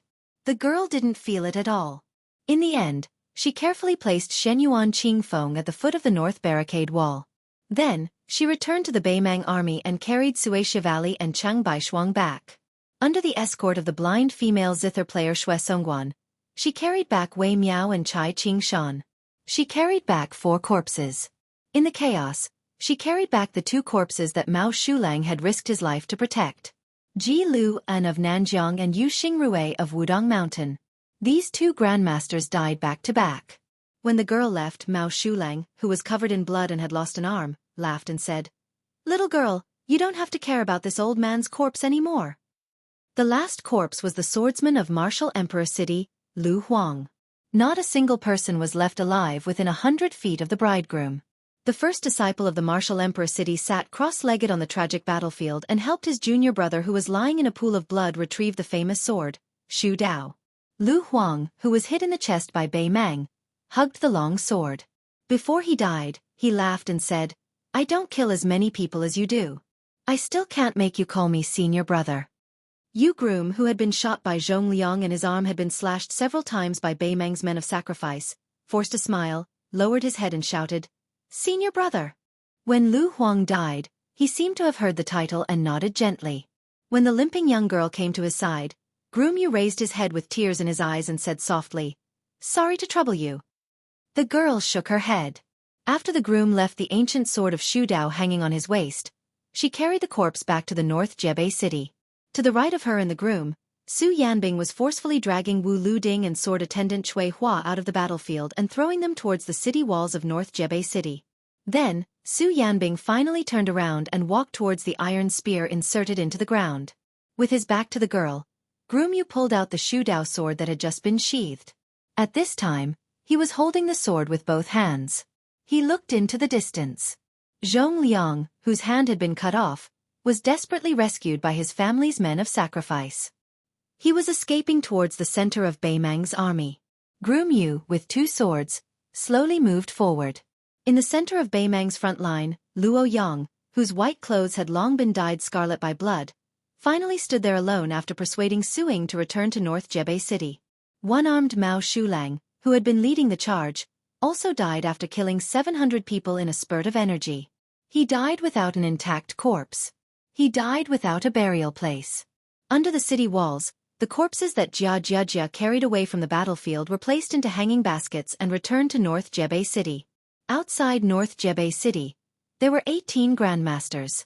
Cheng Baishuang, Sui Xiegu, Wei Miao, Chai Qingshan, Yu Xingrui, Ji Luan, Lu Huang, Mao Shulang. All 8 of them were dead. The 10,000 infantrymen of Bei Mang's 3 divisions had long been wiped out. The 10,000 cavalry on the two wings had suffered heavy casualties. More than 2,000 of the cobweb men of sacrifice and various Jianghu experts had died in battle. The 1,000-man elite cavalry that had intercepted and killed the Grand Masters of the Central Plains added up together with the elite infantrymen of the grassland. The total number of casualties had reached 10,000. More than 2,000 catapults and the large crossbow formation had become mere decorations. Shenyuan Qingfeng sat on the ground with her back against the city wall. She had already pulled out the broken spearhead and pressed her hand against the wound with a cold expression. Wu Lu Ding, whose internal organs had been injured, covered his mouth with all his might. Blood seeped through the gaps between his fingers. He couldn't help but cry. In order to save him, swordswoman Cuehua had been slashed in the face by a saber. However, when she looked at him now, her expression was still as gentle as ever.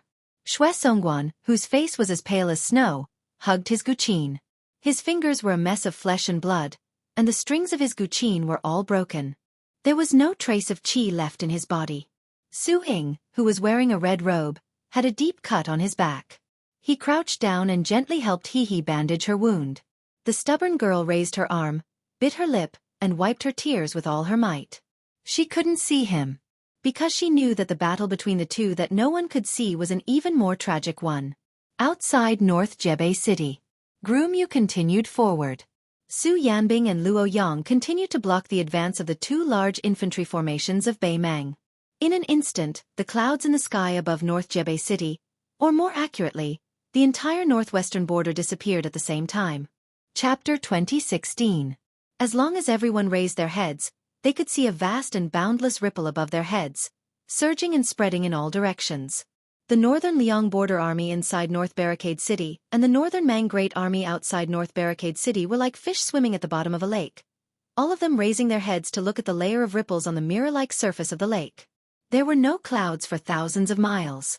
Then, it was as if two huge rocks had smashed into the surface of the lake, breaking through the surface and falling straight to the bottom of the lake. Two figures landed on the ground at the same time. The earth shook. That brilliant golden color landed in the Beimang army. The white figure landed in front of the city gate of Bailiang City. The two figures that had just descended from the sky collided almost at the same time. One person went from north to south. One person went from south to north. The illusory battle of Providence was in the Fangzhong world in the sky. The Beimang army god had the upper hand. The young king's providence had been cut off by the remaining heavenly Tao contained in Li Fengshou.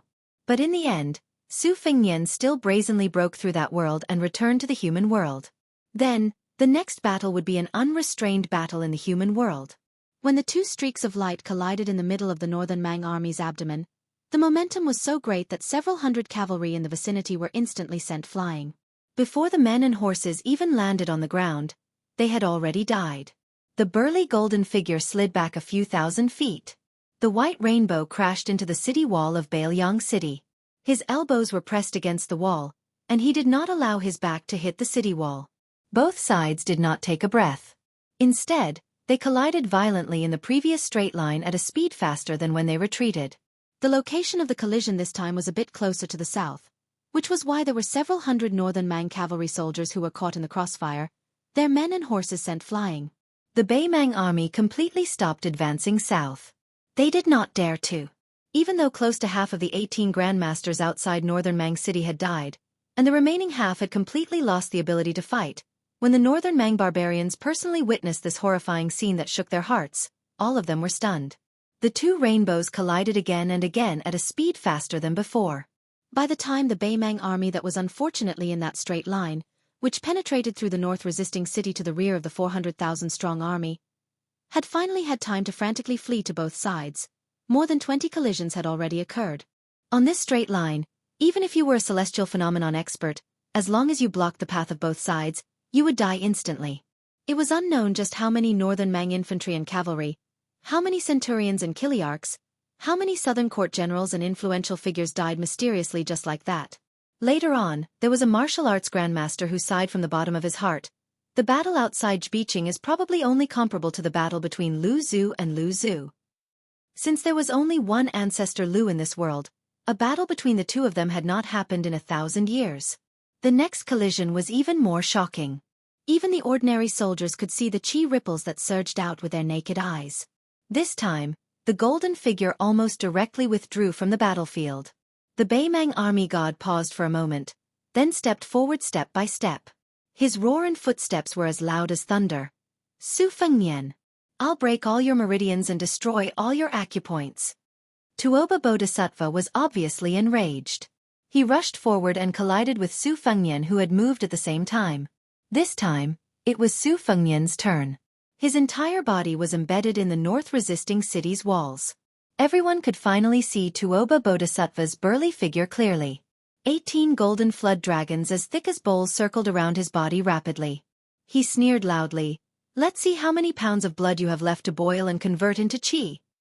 Su Fengnian, who was dressed in white, landed at the foot of the city. There was not a speck of dust on his body, and there was indeed no trace of blood.